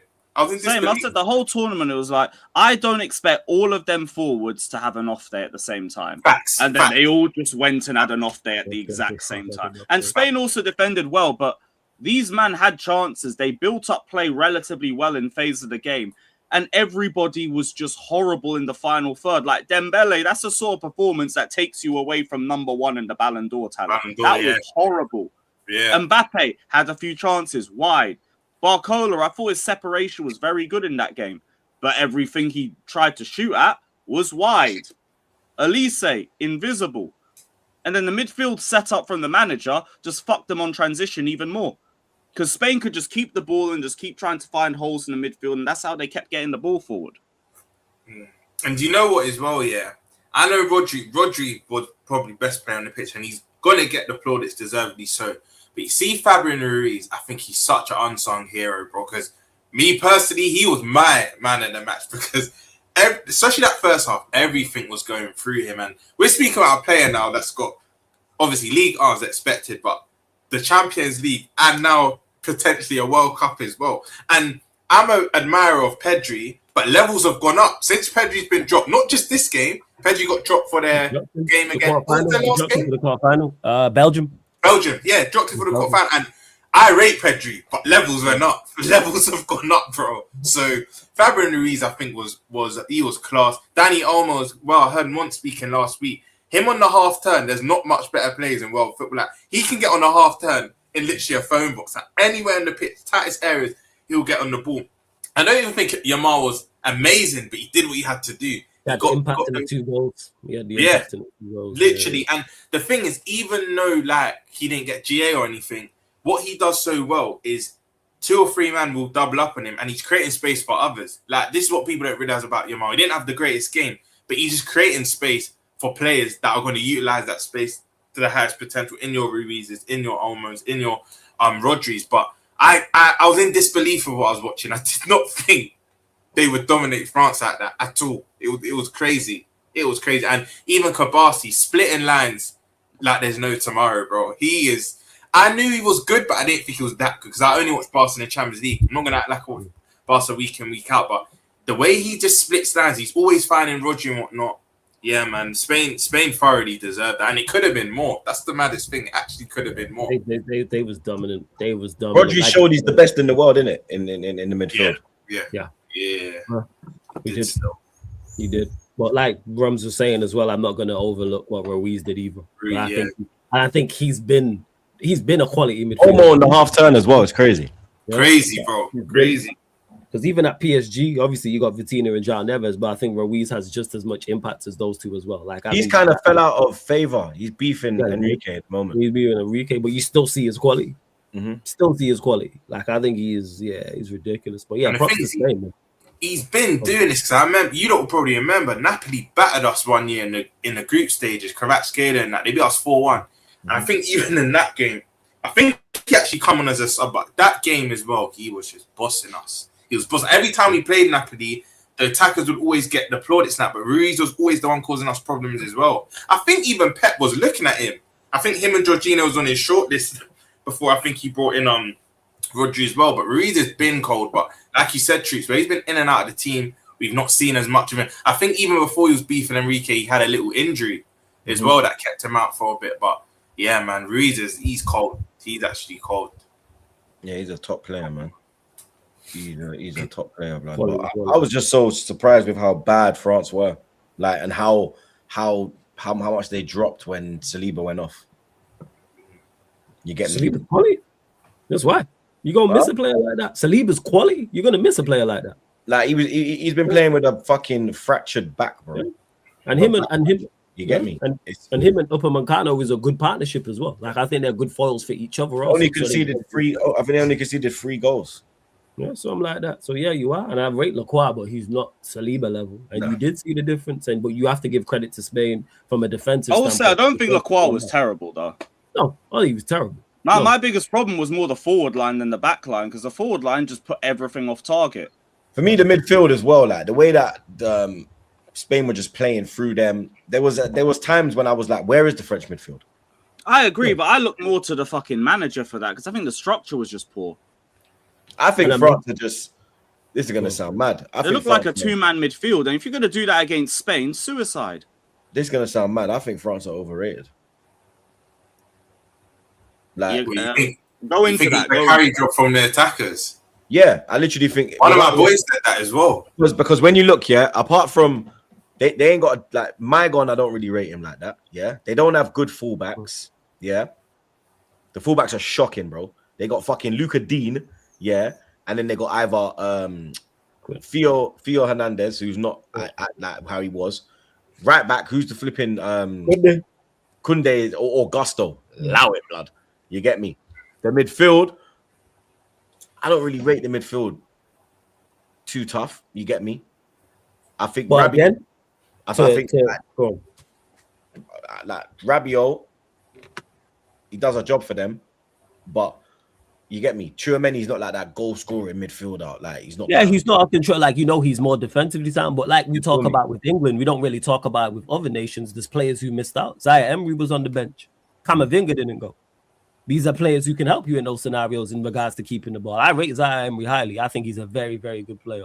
Camavinga, we know his quality as well, despite the injuries as well. So there are two options to have. Maybe if you do throw in a Camavinga and or a Zaire Emery into that situation, it helps. But obviously, because we're more focused on England and watching England, we don't really talk about these nations in regards to players that left out. French journalists and French media, I'm pretty sure, as we're talking about it straight after. Why didn't the likes of Camavinga go? Why didn't Zaire Emery go? Why is Rabiot still playing, etc.? Even maybe start Kone, even though when Kone got on, it didn't make much of a difference. But again, that midfield's quality. I say when you got Rodri and Ruiz, you got two of the best midfielders in Europe. Facts. Like in there is very, very tough. They are two of the best. Like, and they also have a structure that's set up to help them as well, which is important. But France's attack, I'm with the attack is the attack got to do more. No, I think that's why they get the ratings that they not do. do more, but I'm saying that the attack is, you know what I mean, word to flawless. It's flawless, bro. Because when you look there, they got Mbappe, they got Dembele, they got Elise, they got Doué. Yeah. You know what I mean? They got Cherky. Even like that's why I think they're still fairly rated. Even though I don't think your points are wrong, I still think they're kind of fairly rated for what that squad still is. I think, like I said, Roms has used the perfect analogy. I mean, the attack is it carries them, the attack. Yeah. And if the attack don't do their job, I'm not saying you're wrong, but I'm saying because of how good the attack is, I just think they're a bit fairly rated. But like, even though your points are still valid. I don't think that, like, for me, if the attack don't do their job, there's not like a midfielder that's gonna carry them, who's gonna chip in and cover them. You get me? Whereas in Spain, I can see the midfielders chipping in and doing their bit. Even Jude with us, if Kane ain't doing it, Jude will, you know what I mean, going back. When Mbappe and Dembele are not doing it, who's going to, you know what I mean, is Cherky going to step up and do it? He's not even playing, you know what I mean? And that's the thing you look at, but that's what you rely on is in regards to their attack, because 3 of their 4, they're 3 of the best in their positions. Mbappe is one of the best. Elise is one of the best. Dembele is one of the best. Whether you put them 1, 2, or 3. So when you have 3 players who we all look at and go, in your position, you are 1 or 2. You have to. That's what I'm looking at. These are people we talk Ballon d'Or. These are people we say are world class. These are people we say are the very best. So people are starting to question. People are starting to question Elise as well. Like, you understand? Vieira went out on a whim and said that he reminds him of Platini. He reminds him of Zidane. I think that's absolutely crazy, bro. I love my legend, but I think he's been drinking too much French wine, blood. You understand? But for me, I rate Elise. Not downplaying him, but that semi-final against PSG was poor. This semi-final again, he was poor.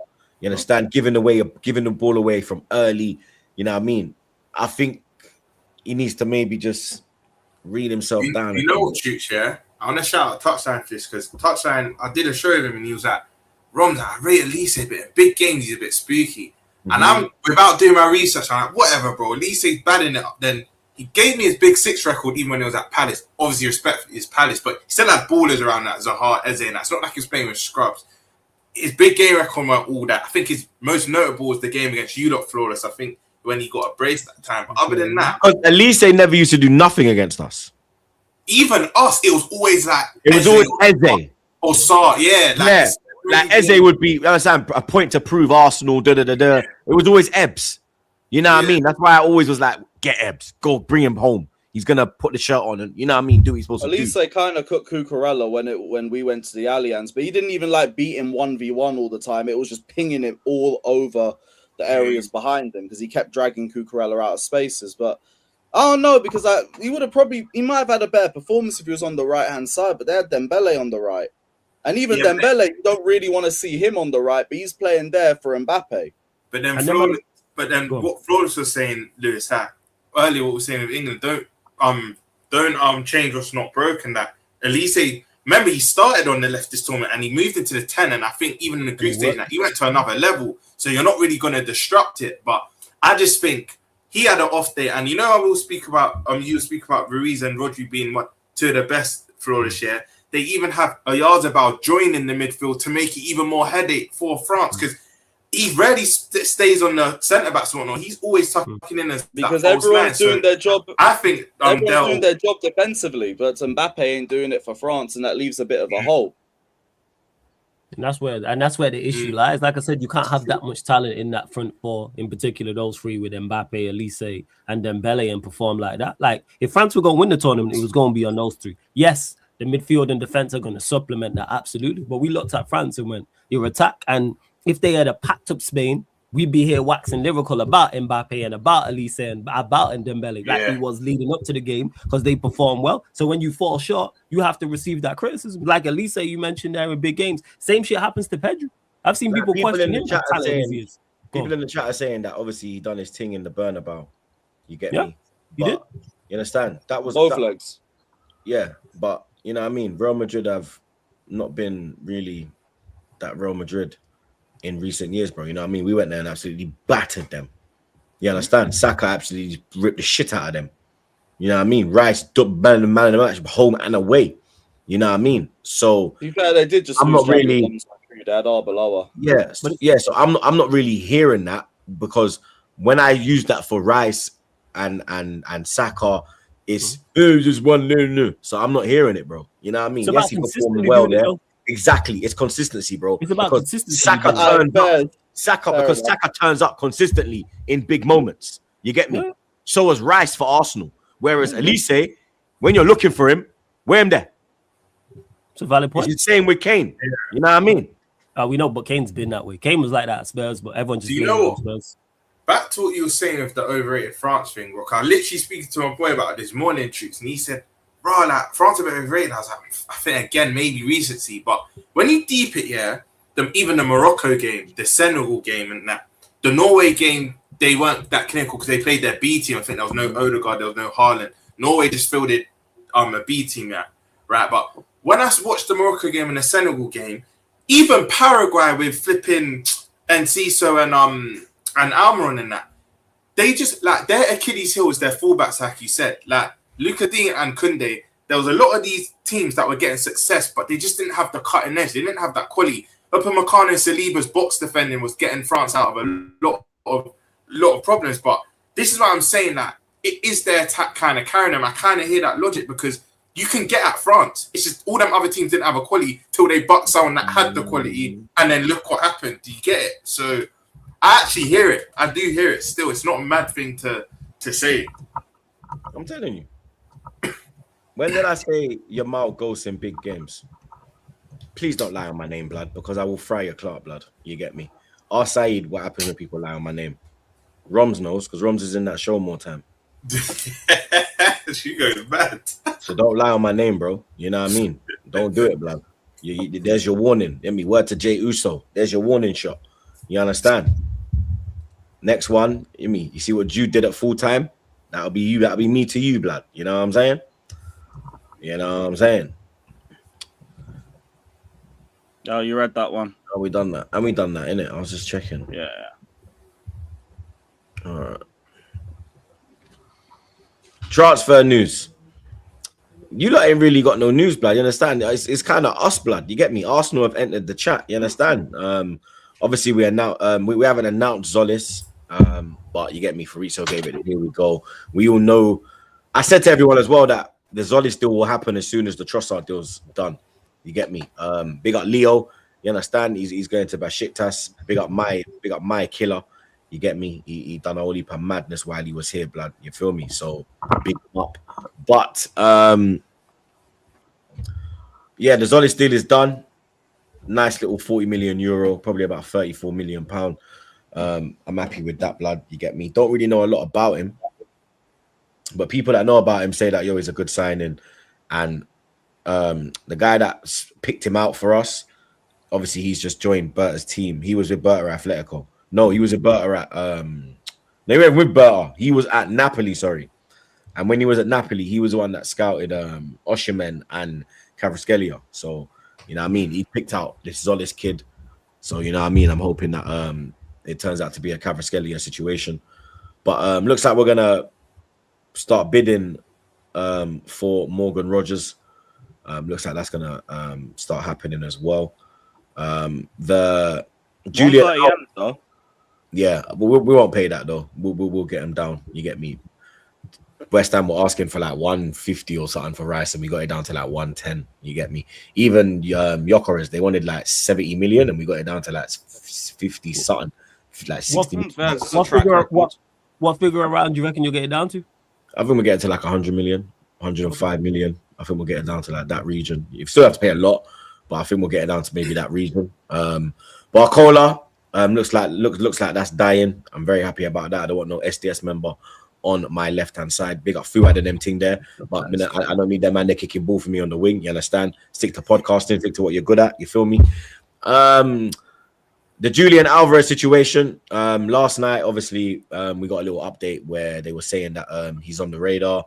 He's on our watch list. He's open to a move to Arsenal, but his preference is Barcelona. But then Atletico have come out and said that he's not for sale. You know what I mean? So if that is the case, let's move on to another target, blood. You get me?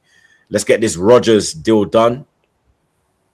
Are we gonna have to go out in the defensive window as well due to the Saliba surgery that's gonna happen? They're saying 4 to 5 months, but I think it's probably gonna be longer, bro. You get me? Because when is he gonna have the surgery? Is he gonna go on holiday first, or is he gonna go back to Arsenal, have the surgery, and then do that while he's holidaying as well? Who knows, blood? So, you know what I mean? Are we going to have to go out in the window? Because Timber's still injured. Ben White's still injured. We've only got one right-footed defender right now. Mosquera. You get me? Everyone else is left-footed. So... Yeah, it's time to come back. Let's do some business. We got a ton of centre-backs for you, bro. Wes, Trev, Tosin, Mamadou Sarr, all of that mid. Please. We don't need to be infecting our club. You understand? We're on the up, and let's continue on that way, blood. You understand? But maybe something like a John Stones for a year on a free. You know what I mean? Maybe a deal like that could be done. You understand? I think the concert I thing. think that'd be the right move for you, though. Like with his injury record, you can't be relying on him. There's rumors of Achapong as well, to be honest. So you know what I mean? I wouldn't mind that. I swear that's just what's his name, Eduardo Hagen begging it. I've only heard it from him, and it's like a personal preference from him. But like, I don't see like any genuine links, and I also don't think it's the right move for Josh. Like, you want minutes. You're not going to get into that back line. So, and Lewis, that's my logic with Konza, because cool, you'll play until Saliba comes back, but he's now had a taste of winning for like Europa League. He wants to go. It's probably his last big contract, and the next move he makes, he wants to. I don't even think Villa will sell, because obviously Tillerman's gone, Rogers could go. If they lose Konsa, that's 3 of their starting 11 gone. Yeah. I don't even think they will let that one happen. You get me? I think Rogers is probably the last one that leaves. Yeah, it depends on how bad their PSR situation is, because that's why they ain't buying players, and hence why these players are up and available. Nah, but they're bringing in that brother that's got a problem with Rwanda, apparently. Yeah, Manzambi. Yeah. Oh, yeah, they're bringing in Manzambi, yeah. So we'll see. And that should be like the Rodgers replacement, I think. And they teethed João Gomez from Liverpool and you. Reports came out said we were never interested in João Gomez. Apparently, you two were gonna battle, and then they just swooped in like an RKO and got it done. Now Romano posted it out saying that we weren't interested in João Gomez. No, he was looking at him, but there was no. We didn't make no moves for him, type of thing. Okay. We were interested as well. Yeah, I told Monts. Monts was like, huh? Monts was shocked. I was like, yeah, see, I'm even telling you, Wagwan. You understand? But yeah, we're gonna have to look at that situation, man, because like I said, Mosquera is capable of playing centre back. He done a good job last year, and I think he done excellent at right back in the Champions League final. The only it sounds mad, but the only mistake he made was the fucking penalty, blood. You get me? Yep. Otherwise, from that, he was faultless. But He did get done by Kvaratskhelia, which can happen, man. This it can happen, bro. You know what I mean? It's Kvaratskhelia. It That ain't can no happen. That can happen to anyone. It can happen to anyone. That's what I'm saying. It can happen, bro. You know what I mean? But high rating so high, he is ridiculous. yeah, he's cold. Same. That's He's my cold. favorite player outside of Chelsea. Yeah, He's cold. But yeah, we're gonna see what happens with that situation. Obviously, Adrian Durham, go and fuck yourself, you cheat. You get me? You're out here chatting shit, blood, about fucking. You try to say that Rice and Saka, they was injured, so they basically shouldn't have gone to the World Cup. They had no input. Basically, they prioritize Arsenal over England. They need to look in the mirror and ask themselves if they really want to win something with England. Bro, Saka on one leg was still our most dangerous winger, bro. You understand? And even Rice with his fucking, you get me, can't keep a meal down. Man's on a water diet. You understand? He's got the fucking he had another issue. Was it his back or was it his hamstring? There was something as well, blood. You know why that logic? I don't get it. He prioritized club over country. Yeah. Do you know why that logic stump? But then he didn't say how From when am I breaking up, man? Then No, you got a bit of a delay. Try refresh, bro. But then watch this now, yeah. He didn't talk about Livramento being called up injured, yeah. He didn't talk about Reece being. He didn't talk about Reece being injured as well. Reece getting injured in the World Cup, yeah. Adrian Durham just has this Arsenal agenda. He always has. He always will. You get me? I don't know what his wife is doing to him in the yard concerning Arsenal because his missus is an Arsenal fan. You get me? So I don't know what's going on in the yard. You understand? Even with my Arsenal agenda, it's like, well, they're playing week in and week out for their club. I mean, no wonder they're in a title race. They run to the Champions League final. I don't get it. Were they meant to pull out in March and just say, "Hey, sorry guys, there's a World Cup coming up. I'm out, guys. Love." I don't get that. Like, it's just he's a clown, bruv. And even the biggest hater, Gabriel Bonglahor with his flat head. Big up my brother. You get me? But you do have a flat head, blood. You understand? Even he was defending Arsenal. You get me? Jeff Stelling as well. He was defending Arsenal as well. It just shows that you're just chatting absolute shit, blood. You get me? Do you know why that logic stum? Yeah, it will be easier not to go if you're injured. Like that shows you're committed. It'll be easier to say, you know what, I'm gonna stay here, focus on myself, and not commit to the cause, bro. And even big up the super chat earlier when I was saying I don't know why Saliba went. Knowing that you're the favourites or one of the favourites for the competition, you're gonna go. It's a World Cup. You don't know. You're not guaranteed the next one. So of course, Rice, Saka, Saliba will all go, even if they have injuries. Some people just need to use their head, man. Honestly, just need to use their head. Yeah, there's too much dunces in the world right now, blood. You understand? Only put dunce everywhere I turn, blood. You feel me? But Chelsea, the only news that I know is that you get me. Lewis is in a mad thing with Garnacho and Serie A clubs wanting to loan him and not buy him, and you can't blame them. You understand?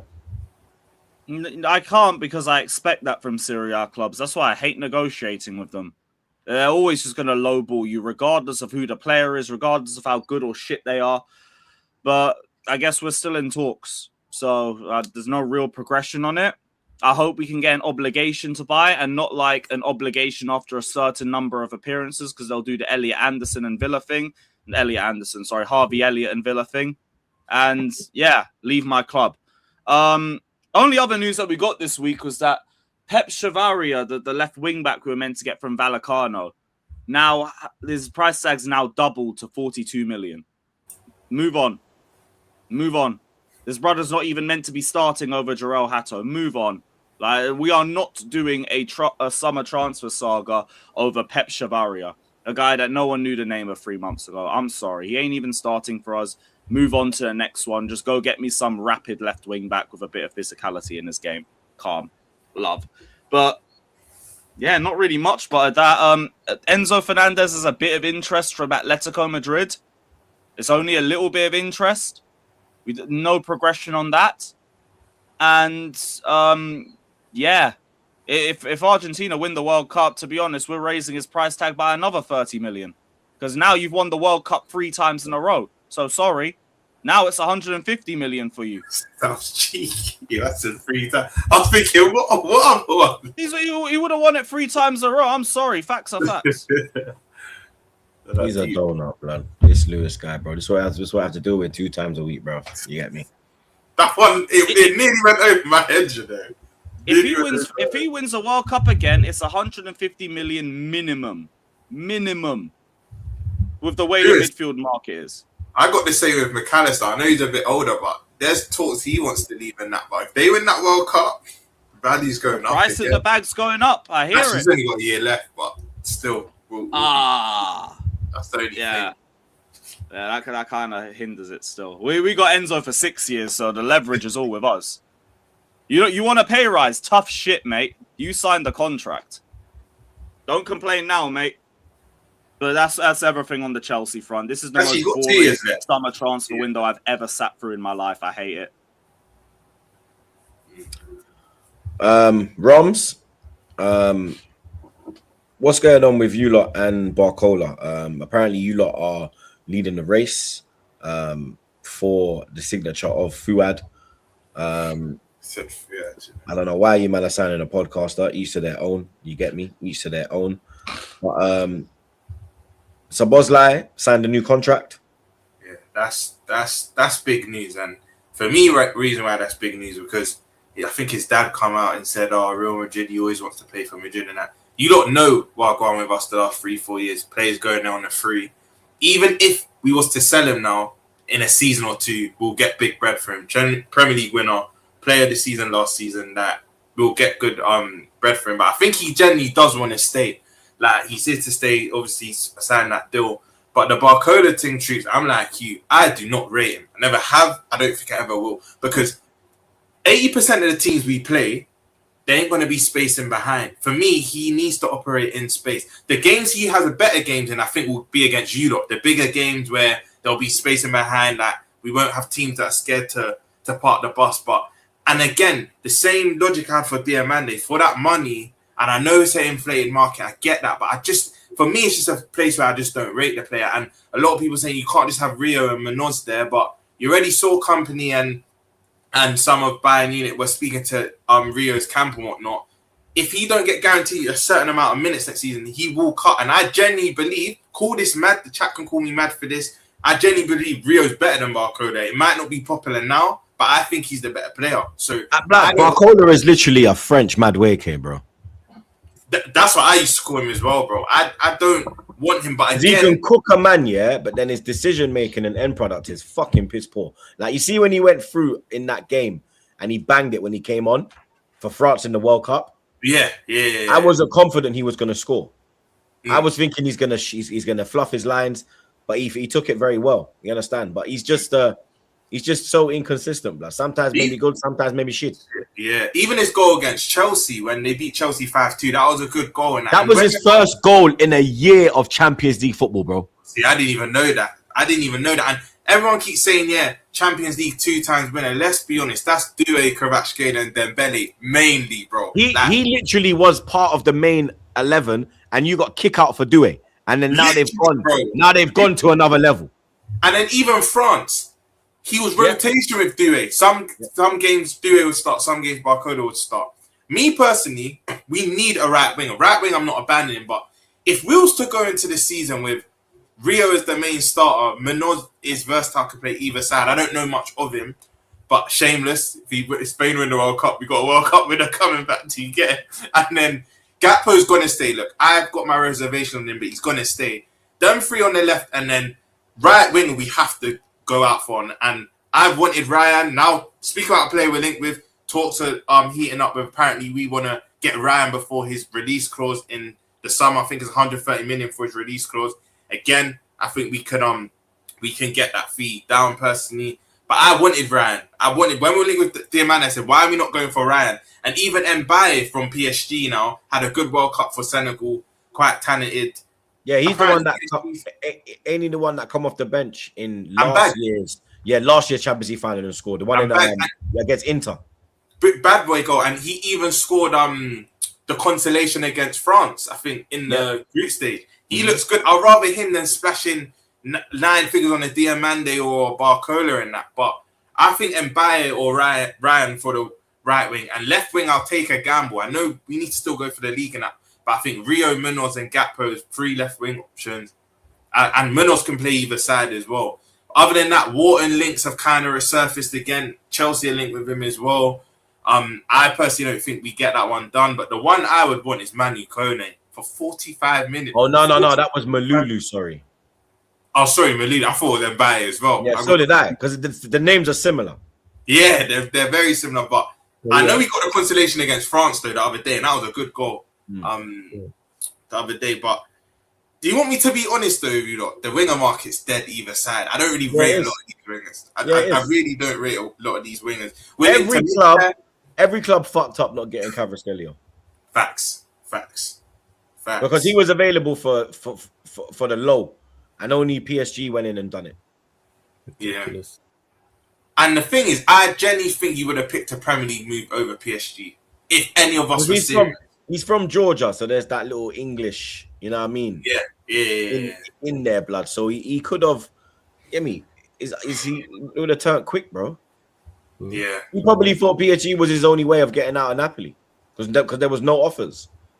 So he thought, remember, Ornstein brief that we were interested and we all got gassed at, are we going to just swoop in for him? Then you see that here we go to flipping PSG, but the water links of reservist João Gomez. I don't know if we put a bid in or anything, but we were interested in him. But the one that I'm not seeing no links with is Manu Kone, because Klopp liked him. We've been linked to him for years, but now it's kind of cooled off. But he'll be perfect for us, bro. He'll actually be perfect for us. And I think I've got a sneaky feeling United could land him, because I know United are interested in him as well. And that's probably what they need alongside a Kobe or a Tielemans. But yeah, on the transfer front, I do think we're going to probably sign a few players in the next couple of weeks. Now the World Cup's done, Iriola come out in his first press conference saying we're working on things as well. So yeah, but I think realistically we're going to get a right winger. I think first we even linked to Yakubu Mintan. Again, not a winger I particularly rate, but one thing I will say, he's got a good cross on him. Like the amount of service he was putting in for Welbeck and like Rutter at Brighton. His end product's not the greatest in terms of finishing and that pass, but he's got a whip on him. He's got a good cross on him. And for 35 million, you got Andoni Iriola that will develop you, because you've seen at Bournemouth the likes of Justin Kluivert, Ryan, Otara, Evan Nilsson, all these players. He's good at Krupi as well. He's good at progressing these players and developing. Even Dominic Solanke. Exactly, bro. Especially wide players, bro. He's good at developing them. So if we sign him into for 35 to 40 million, do I rate him? No. But do I think he can get better under a manager like ours? Of course. But yeah, man, there's no real serious links. The most serious now that's emerging is the Ryan deal, because that's picking up legs recently. Yeah. I was gonna say this Ryan thing as well. That one's kind of, you get me. That one's kind of got me pissed off. I rate him, man, because my families were getting on to me about, you wouldn't want to pay 100 M's. It weren't even 100, 120 for Diamande, but you would pay 80 for Ryan. He's only played he's only played 6 months in the Premier League. I was like, 6 months experience is better than no experience. Exactly. Like it's not rocket science, and he played well in that 6 months. So that 6 month period has got him into the World Cup squad. Exactly, and what makes you think he's going to a bigger club with better players? I know it's not always as easy as your level raises, but it should. Do you get it? Like, maybe he comes to Liverpool and the pressure gets to him and he doesn't perform, or it can go the other way where he does perform with better players. You know what I mean? And it's not like there's no one that can help him settle. You've got the likes of Alisson that speak Portuguese. I think a few of the Spanish men speak Portuguese in our squad as well. Like, it would help him settle. Plus, he's acclimatizing. But yeah, apparently the main report was Graham Bailey, and I know he's not that credible. But another report, I can't remember off the top of my head, said we're linked with him as well. We're going to reach out to him. But that's probably the number one right winger I want. After that, I wouldn't mind the Minter. I don't rate him, but I think Iriola can work his magic with him, man. Bowen as well. Bowen's staying at now. Yeah. He's staying at West Ham. Okay. Yeah. Yep. He made a little announcement video.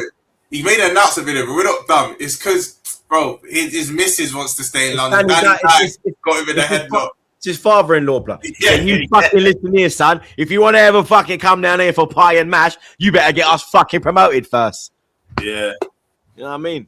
Man was probably been. Ron, just quickly, there's been very vague links, but I is know there what you're any gonna say. truth to you having interest in Neto? I knew you were gonna say it. Don't keep asking me the same thing. There's been no credible link. One of them was, you know, that Mundo Deportivo, the Spanish. Yeah, they're all dead sources, but they're all dead sources. But if it was 5 years ago, Lewis, I would, bro. Big up Cal from Coppage. That was Cal from Coppage. Yo, that nigga starving, man. Please, someone buy our Deadwood, please. Bro, Lewis, if it was 5 years ago, bro, everyone was rating Neto when it was at Wolves. But now, Neto. nah, I wouldn't want Neto, bro. Yeah. But yeah, nothing credible. Oh, Nothing stop. credible. Shame. I hope there was an ITK or something. Damn it. Flawless. Man, them, I do have to shoot though. I got Ron, it's been real, man. Bless up, bro. Big up, Ron. bro. Big up, man. Big up, Ron. Blessings, Rums. Big up, man. Big up, G. But Flawless. Obviously, Graham Bailey. He's not him. He's a bit. You know what I mean? But Hit and miss. yeah, hit and miss. He's put it out there that you lot are looking at Sander Berg. Yeah, he's a name who's consistently popped up in regards to links to us. Not just this summer, but I think I remember also there was vague links like in January. There was vague links last summer as well. Not against it. I understand why we would be looking at Sandenberg, but again, because Manchester United, everyone knows we're looking at midfielder now because we signed to. We're gonna get linked to everybody. Well, if we want to go and get Sandenberg, I hear it. I think we got linked to him before he made the move to Fulham. Before when he was at Burnley and he made the move and he was. But yeah, Sandenberg's a good player. If we was to go and get him, I'd understand why. My personal preference would be to get someone who's more mobile and more athletic. But again, I'm not against the Sandenberg signing whatsoever because then it goes to show that what we're looking at in midfield in regards to the technical side of things. And you're looking to keep the ball and dominate possession pretty much against everyone. If you're bringing in Sandenberg, Tielemans, and Santos alongside Meno as well. But we'll see what happens, like I said, because our first two midfield signings out of the blue, nobody knew about. So the third one could be that, or maybe it's an obvious one. Maybe it is a Sandenberg. Maybe it is a Kone. Maybe it is somebody else that we've been heavily linked to before. Or just go get the third midfielder, which I think we'll get as well. Because there's also rumors of that you're gonna go in and put a bid for Manu Kone. Yeah, Manu Kone would be, that'd be my preference. Again, because he fits more of the bill in regards to being more defensive prowess, which is what we need in our midfield. Mobile as well, tenacious, gets about the pitch, wins the ball back. And also, he's technically good. Also, and he's comfortable receiving the ball in the defensive third, in the middle third as well. Wouldn't cost a lot. The price point, when people say there's no value in the market, I always say that's nonsense. It's up. There's good deals to be done. You just have to go and do these good deals. And if we were to go get Kone, I think Rums mentioned that they were talking 40, 45 million. I go, yeah, fairs. There's deals to be done. You don't have to spend 80, 85, 90, 100 million, 100 plus million to get quality. Of course, there's players out there that you can go and get for those five prices, but you don't have to. That's my key thing. Oh, you have to spend the money. No, you don't. Hey, people made out that Mateus Fernandes and Sandro Tonali were the only midfielders on the planet. And how it was such a travesty that we didn't get them. Clearly, Manchester United had a plan. As I expected him to have a plan. Did I expect him to go get Tielemans for 35 million? Absolutely not. And nobody did. Did I expect us to go get Santos for 50 million? Absolutely not. Am I happy with those two deals? Absolutely. In particular, that Tielemans deal. That is a steal at 35 million. That is a phenomenal signing at that price point. Because if we were to sign him for 55 million, I would have said, you know what?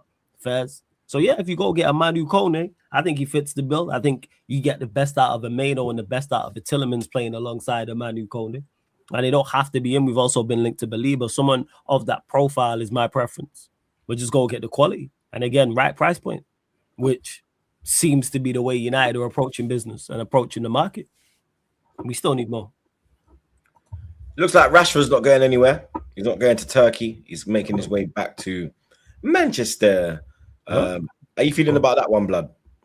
I still think he'll make the Is move. he gonna take the number 10 shirt off Cunha as well? Because that's his shirt, isn't it? Yeah, no, that's Cunha's shirt. It's Mateus Cunha shit. That's who Yeah, I but currently. Martial had it and Zlatan took it. Like, doesn't Do you- Rashford have more clout in the club than Cunha? And Do just you turn think- up. No, do you think that again? I mean, keep saying this boyhood about- Mank came through the academy. You know what I mean? Debut goal against your heated rivals Arsenal. Won you that magical Europa League. You know what I mean? the way you try to sell this to me, yo, like you just need the Disney music in the back. You're trying to sell it. No, I don't think to answer your question. No, I don't think he takes the number 10 shirt back. 2, I still think he makes a move. I think So it'll what be a shirt does he late take? play in the window. He ain't going nowhere, blood. Nobody wants him. Blood. 39, nah, loan deal. I Just think you wait for that last minute Yeah, Chelsea loan left wing I think deal. loan. Just you Yeah, wait. it's a loan deal. Like I I'm think calling it. Yeah, teams realize that United are not negotiating from a position of strength in regards to Rashford. A late loan deal, I think, is on the cards. I think it's best. The man's There's a fingers are reason United taking have been over our heavily- left wingers too.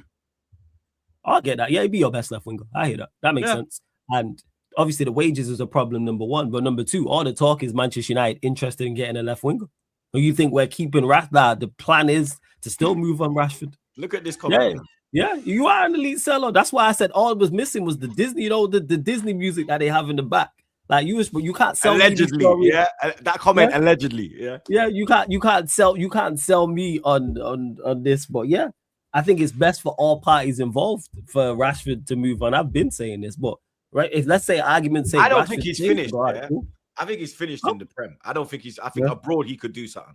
Yeah, I don't think he's finished at all. Like people hear me say, "Oh, he should be moved on." It's like, "Oh, you think he's terrible?" No, I just don't think he's of a certain level. But let's say, for argument's sake, he stays at Manchester United. He's not a bad option to have. I don't have an issue with him staying. I just think he'll be moved on. And all the talk, the fact that United are looking at left wingers shows me and tells me that Manchester United want to move him on. It's just a tough sell because of the wages. And what you want and what you get Yeah. is two different things. But I'm saying what the club wants. Who is interested in him? Currently, right Is there now, any interest? Currently, right now, no. But do I believe there will be interest with Rashford in the latter stages of the window? Yes. But they'll probably Teams be will loan moves, isn't it? Yeah, it'll be a long thing. How It'll long be has a he long- got left on his contract? I'll tell you now. 1 second. Let me have a look. Is it I think I think it's 2 years. I swear it's it's 2 2 years. years. 2 years. I think it's 2 years. Yeah. Sure he's not doing anything else. Unfortunately, that's the way it's going to go. Yeah, 2028. 2028 it is. I think he's gonna run down his contract. Yeah, he might do the Yeah, Sancho it's thing. a Sancho thing. Yeah. But that's what you get for doing bad business. When you make bad business deals, bad things happen. When you make good business deals, good things happen. And that's just unfortunate. But do I think Rashford will be moved on eventually? Yes. Is there any strong interest in him now? No. But the Villa deal came out of nowhere. The Barcelona deal came out of nowhere. So I think it'll be a loan late. Though I think the Premier League season would have started and it'll probably still be here. And then after that, somebody will at Chelsea, at Aston Villa will come and get him on loan type of thing. Not necessarily those two, but a club like that. The loan window opens longer than the. Oh, is it? Yeah, I think it closes a week after the actual Yeah. window. It's a loan thing, man. We've been linked to Ndai, we've been linked to Somerville and everything for a reason. However, if Rashford stays, and that means we go and address other areas because we can't go and get a left winger, I think that works out in our favor. Because I don't think left wing it's not a priority for me. Maybe another midfielder, a fullback, and a Yeah, centre. because who you got there? Cunha, innit? Just Cunha and Dorgu are the two. Yeah, and Dorgu's Yeah, back obviously. So Yeah, Dorgu's back. So like I'm cool with that. Like I've said, midfield, left back, and centre back are much more pressing issues for me. I think they're areas that need improvement much more than our left wing. Much more. Unless then Rashford moves and then they go and then maybe they play Dorgu as a left back. But I like how United have been moving in the window so far and just needs to carry on because we still need more. yeah, I hear that, man. You know, done your thing so far. We got LJ, my doggy, you know. Shout out to my fellow Jabajans, Flawless, and Twitter fraud Roms. Hope you man get 5th again because you and Monts. PS, fuck Argentina. With you on that, LJ. Big up, LJ, man. Yeah, Jabazins is funny, man. That is funny. Come on, big up the bro. Oh, shit, Big up Blank. Big up Blank. Big up Man them. Big up Flawless and Lewis. Too cool equals fraud. Big up Blank, man. Blank Big up, bro. Yeah, Blank a regular on my channel. He's been crashing on Tuchel since the beginning. Big up Blank. Come on, big up Blank. Big up Rakeem. Big up the King, man. Big up the OTC, King Lewis, Roms, and the Snow Bunny Negotiator. Big up Rakeem, man. Big up, man. Come on, big up Keem each and every time. Big up Blank again. How the fuck you picking Meady Henderson over Wharton? Dead. He's a terrorist, blood. He's a terrorist, blood. Big up Blank again. Barcola equals Rashford, who presses but worse finishing. What do you think? I mean, yeah, Barcola's just like, yeah, he is. Better He's just dribbler. he's just an average winger. Like he's just so hit and miss. And that's most wingers, yeah. So in regards to it, yeah, Barcola, he presses better than Rashford. I don't think he's a better finisher. I think Blank's spot on here. Big up Sabir. Sabozla extended 5-year contract. Roms's future captain. He's got the number 8. So possibility, blood. You get me? He's got Stevie G's shirt. So why can't he get Stevie G's armband? Big up Ilad. Rom's falling for Graham Bailey links. That's why I said he's hit and miss still with the Sanderberg. That's the Sanderberg links. Big up Don AFC. You man see World Cup winners getting rings now. Perfect segue into our final topic, blood. You get me? World Cup final. And the Yanks are really trying to leave their print on this World Cup by implementing World Cup winning rings. Now, obviously, in American sports, when you win a sport, NBA, NFL, you get a championship ring. You get me? And now they have tried to put this into football, blood. You get me? Will it continue after the World Cup? I doubt it, because it only happens in America. You get me? But once in a lifetime opportunity to get yourself a medal and a championship ring. What's your lot's thoughts on that, blood? I think the rings are cool. I like the NBA rings look fire. So if it's a ring in addition to a medal, why would you not? I'm sure the players would be for it as well. It's a, it's a recognition of you winning a major trophy. Yeah, that's it. Here is the ring. It looks wavy though. I can't lie. Yeah, man, that's cold. Yeah, that's real nice still. That's lit. I like it a lot. 110%. Like if they was like, all right, we're gonna introduce that to other like trophies and stuff, like it makes sense over tournaments. Should have done it last year, you frauds. But I like it. Yeah, I know you would have bought one as well. Because he does the whole kiss the ring. He does the whole kiss the ring, acknowledge the king. I know, but that's Thailand's finest. This would have been the real thing. Yeah, for real. Ujivic's gonna get that. Ujivic's gonna have that ring on their finger. The Argentinians or the Spanish. For me, this was the World Cup as well. This was the World Cup final that they wanted. Spain, Argentina. Yeah, passing of the torch, but it has to be a passing of the torch.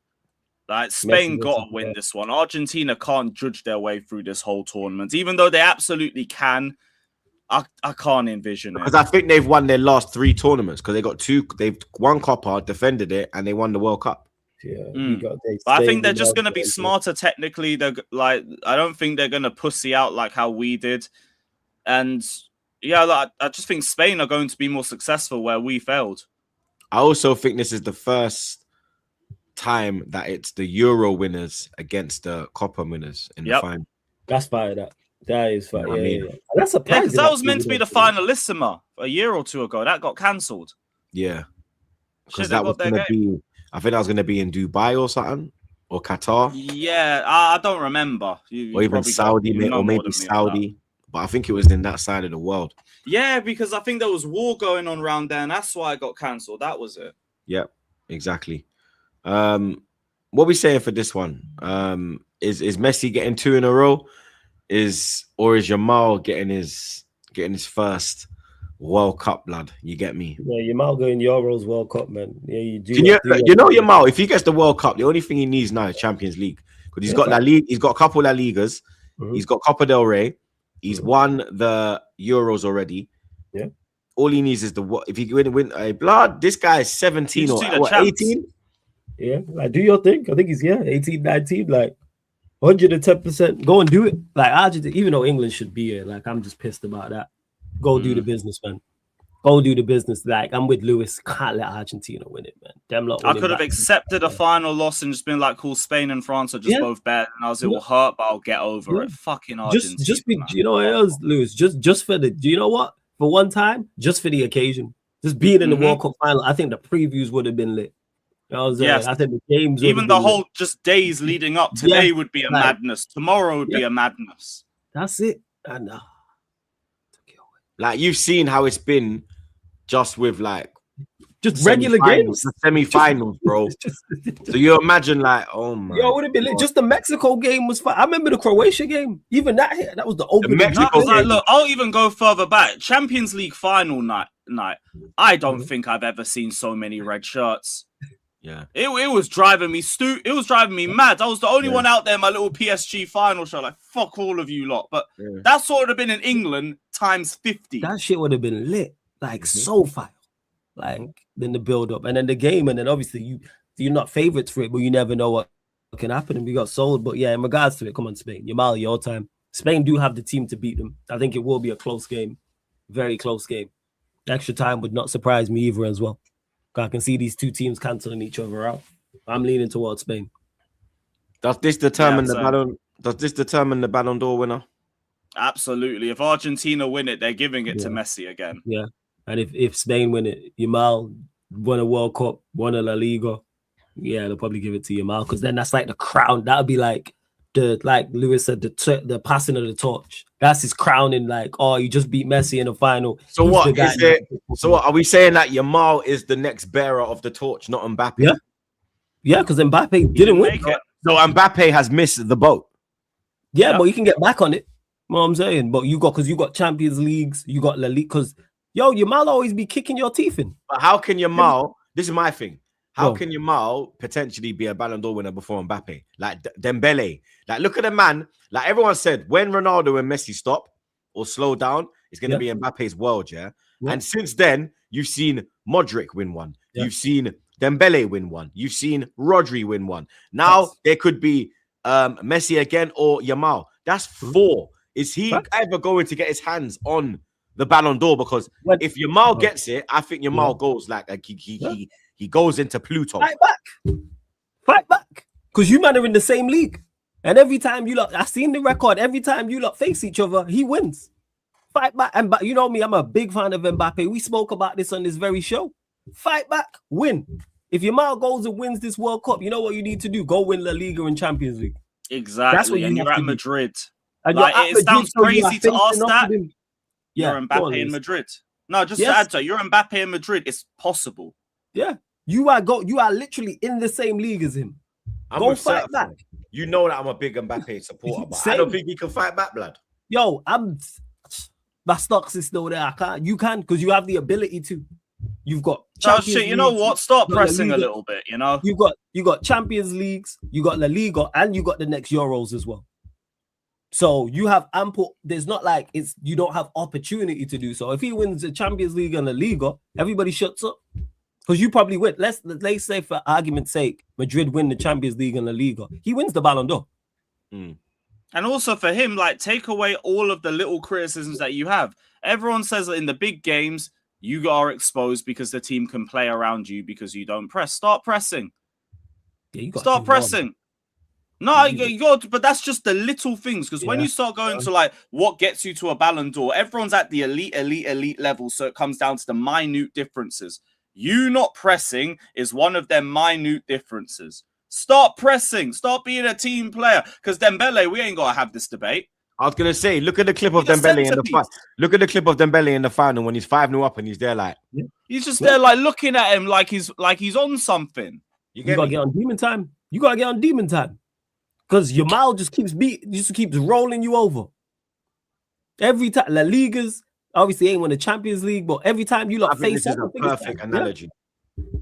Yeah, he ain't doing his job. But the thing is, it's not a lack of talent. That's what makes it worse. Mbappe has the ability to do so. He can get his team over the line.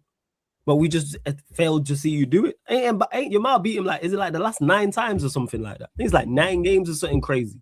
Yamal's record against Mbappe is He's got him in a headlock. Yeah, you need to fight back. And if he wins this World Cup, he's then matched what you did World Cup wise in regards to having one. and he already has a Euros, Yeah. and he has a La So he Liga already. surpassed you. If Yamal wins the World Cup, he surpassed Mbappe. Yeah, because he's got a absolutely. Euros. Yeah. Everything that he's won, he's Liga. La He's Liga. gonna take the Ballon d'Or. That's him. No one else And is then, gonna touch it. Even you know Rodri's what? already won one. They won't give it to him twice. And Mbappe got the 26-27 season and 27-28 season where you have Champions League and La Liga 26-27, and then 27-28 you have Champions League, La Liga, and the Euros. Your time. You got five competitions there where you're matching up against him. 5 of them. Do the business. Go win El Clasico. Start there. Prediction for the World Cup final, lads. Yo, I know what we want. I know what we want, but are we gonna get what we want, lads? I think so. I think it's the crowning moment for Yamal, considering the conversation we just had. I'm saying 2-1. I'm saying 2-1 Spain.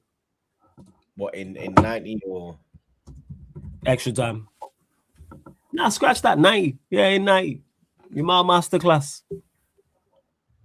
Lou? 3-1 Spain in 90. 3-1. Yeah. Wow. Spain really impressed me with that semi-final showing. And I think, like, again, Argentina-England comes down to our own fuck-ups. He's got a point So there. I think Spain do the job. He's got a point there.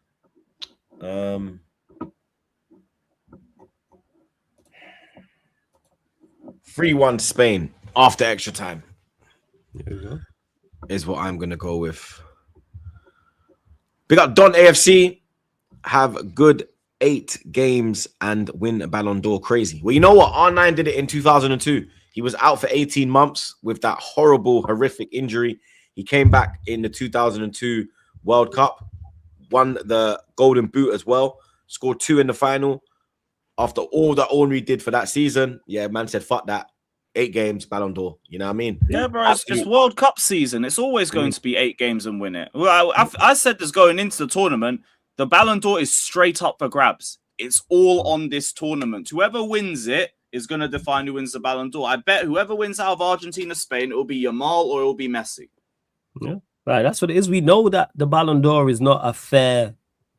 It's not a fair award. We know this. We know what it's based off. Like you can be poor and then win a World Cup and they'll give you. We've seen it happen before. 100%. Where it should just be the best player and not necessarily team accolades. But yeah.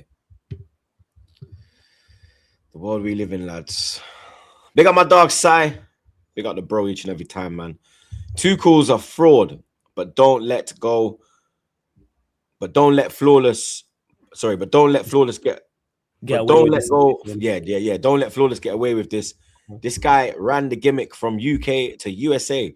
Tuchel never used his PMP tools against Argentina. Prick.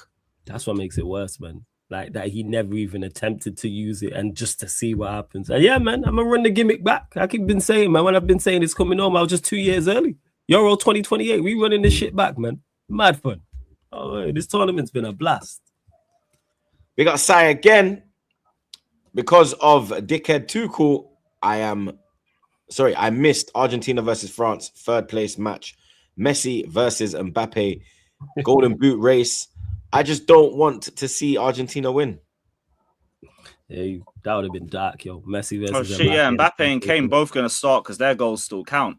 Give Kane the whole. I don't want to see no Arsenal players as well. No, I don't want to see Saka. I don't want to see Eze. I don't want to see Rice. Throw a Noni in there. Fuck it. Fuck it. Play Noni. Don't even care, blood. You know. You can play Chalobah too while you're at it. He might not even be here next up. I hear it, man. No one's going live. Nah. Video things like it is tumbleweed settings over at Chelsea. I'm going live later, but yeah, I ain't going live now. Let me see if anyone's live. All right, fucking Daps' channel's live. Is it? Deluded. Yeah.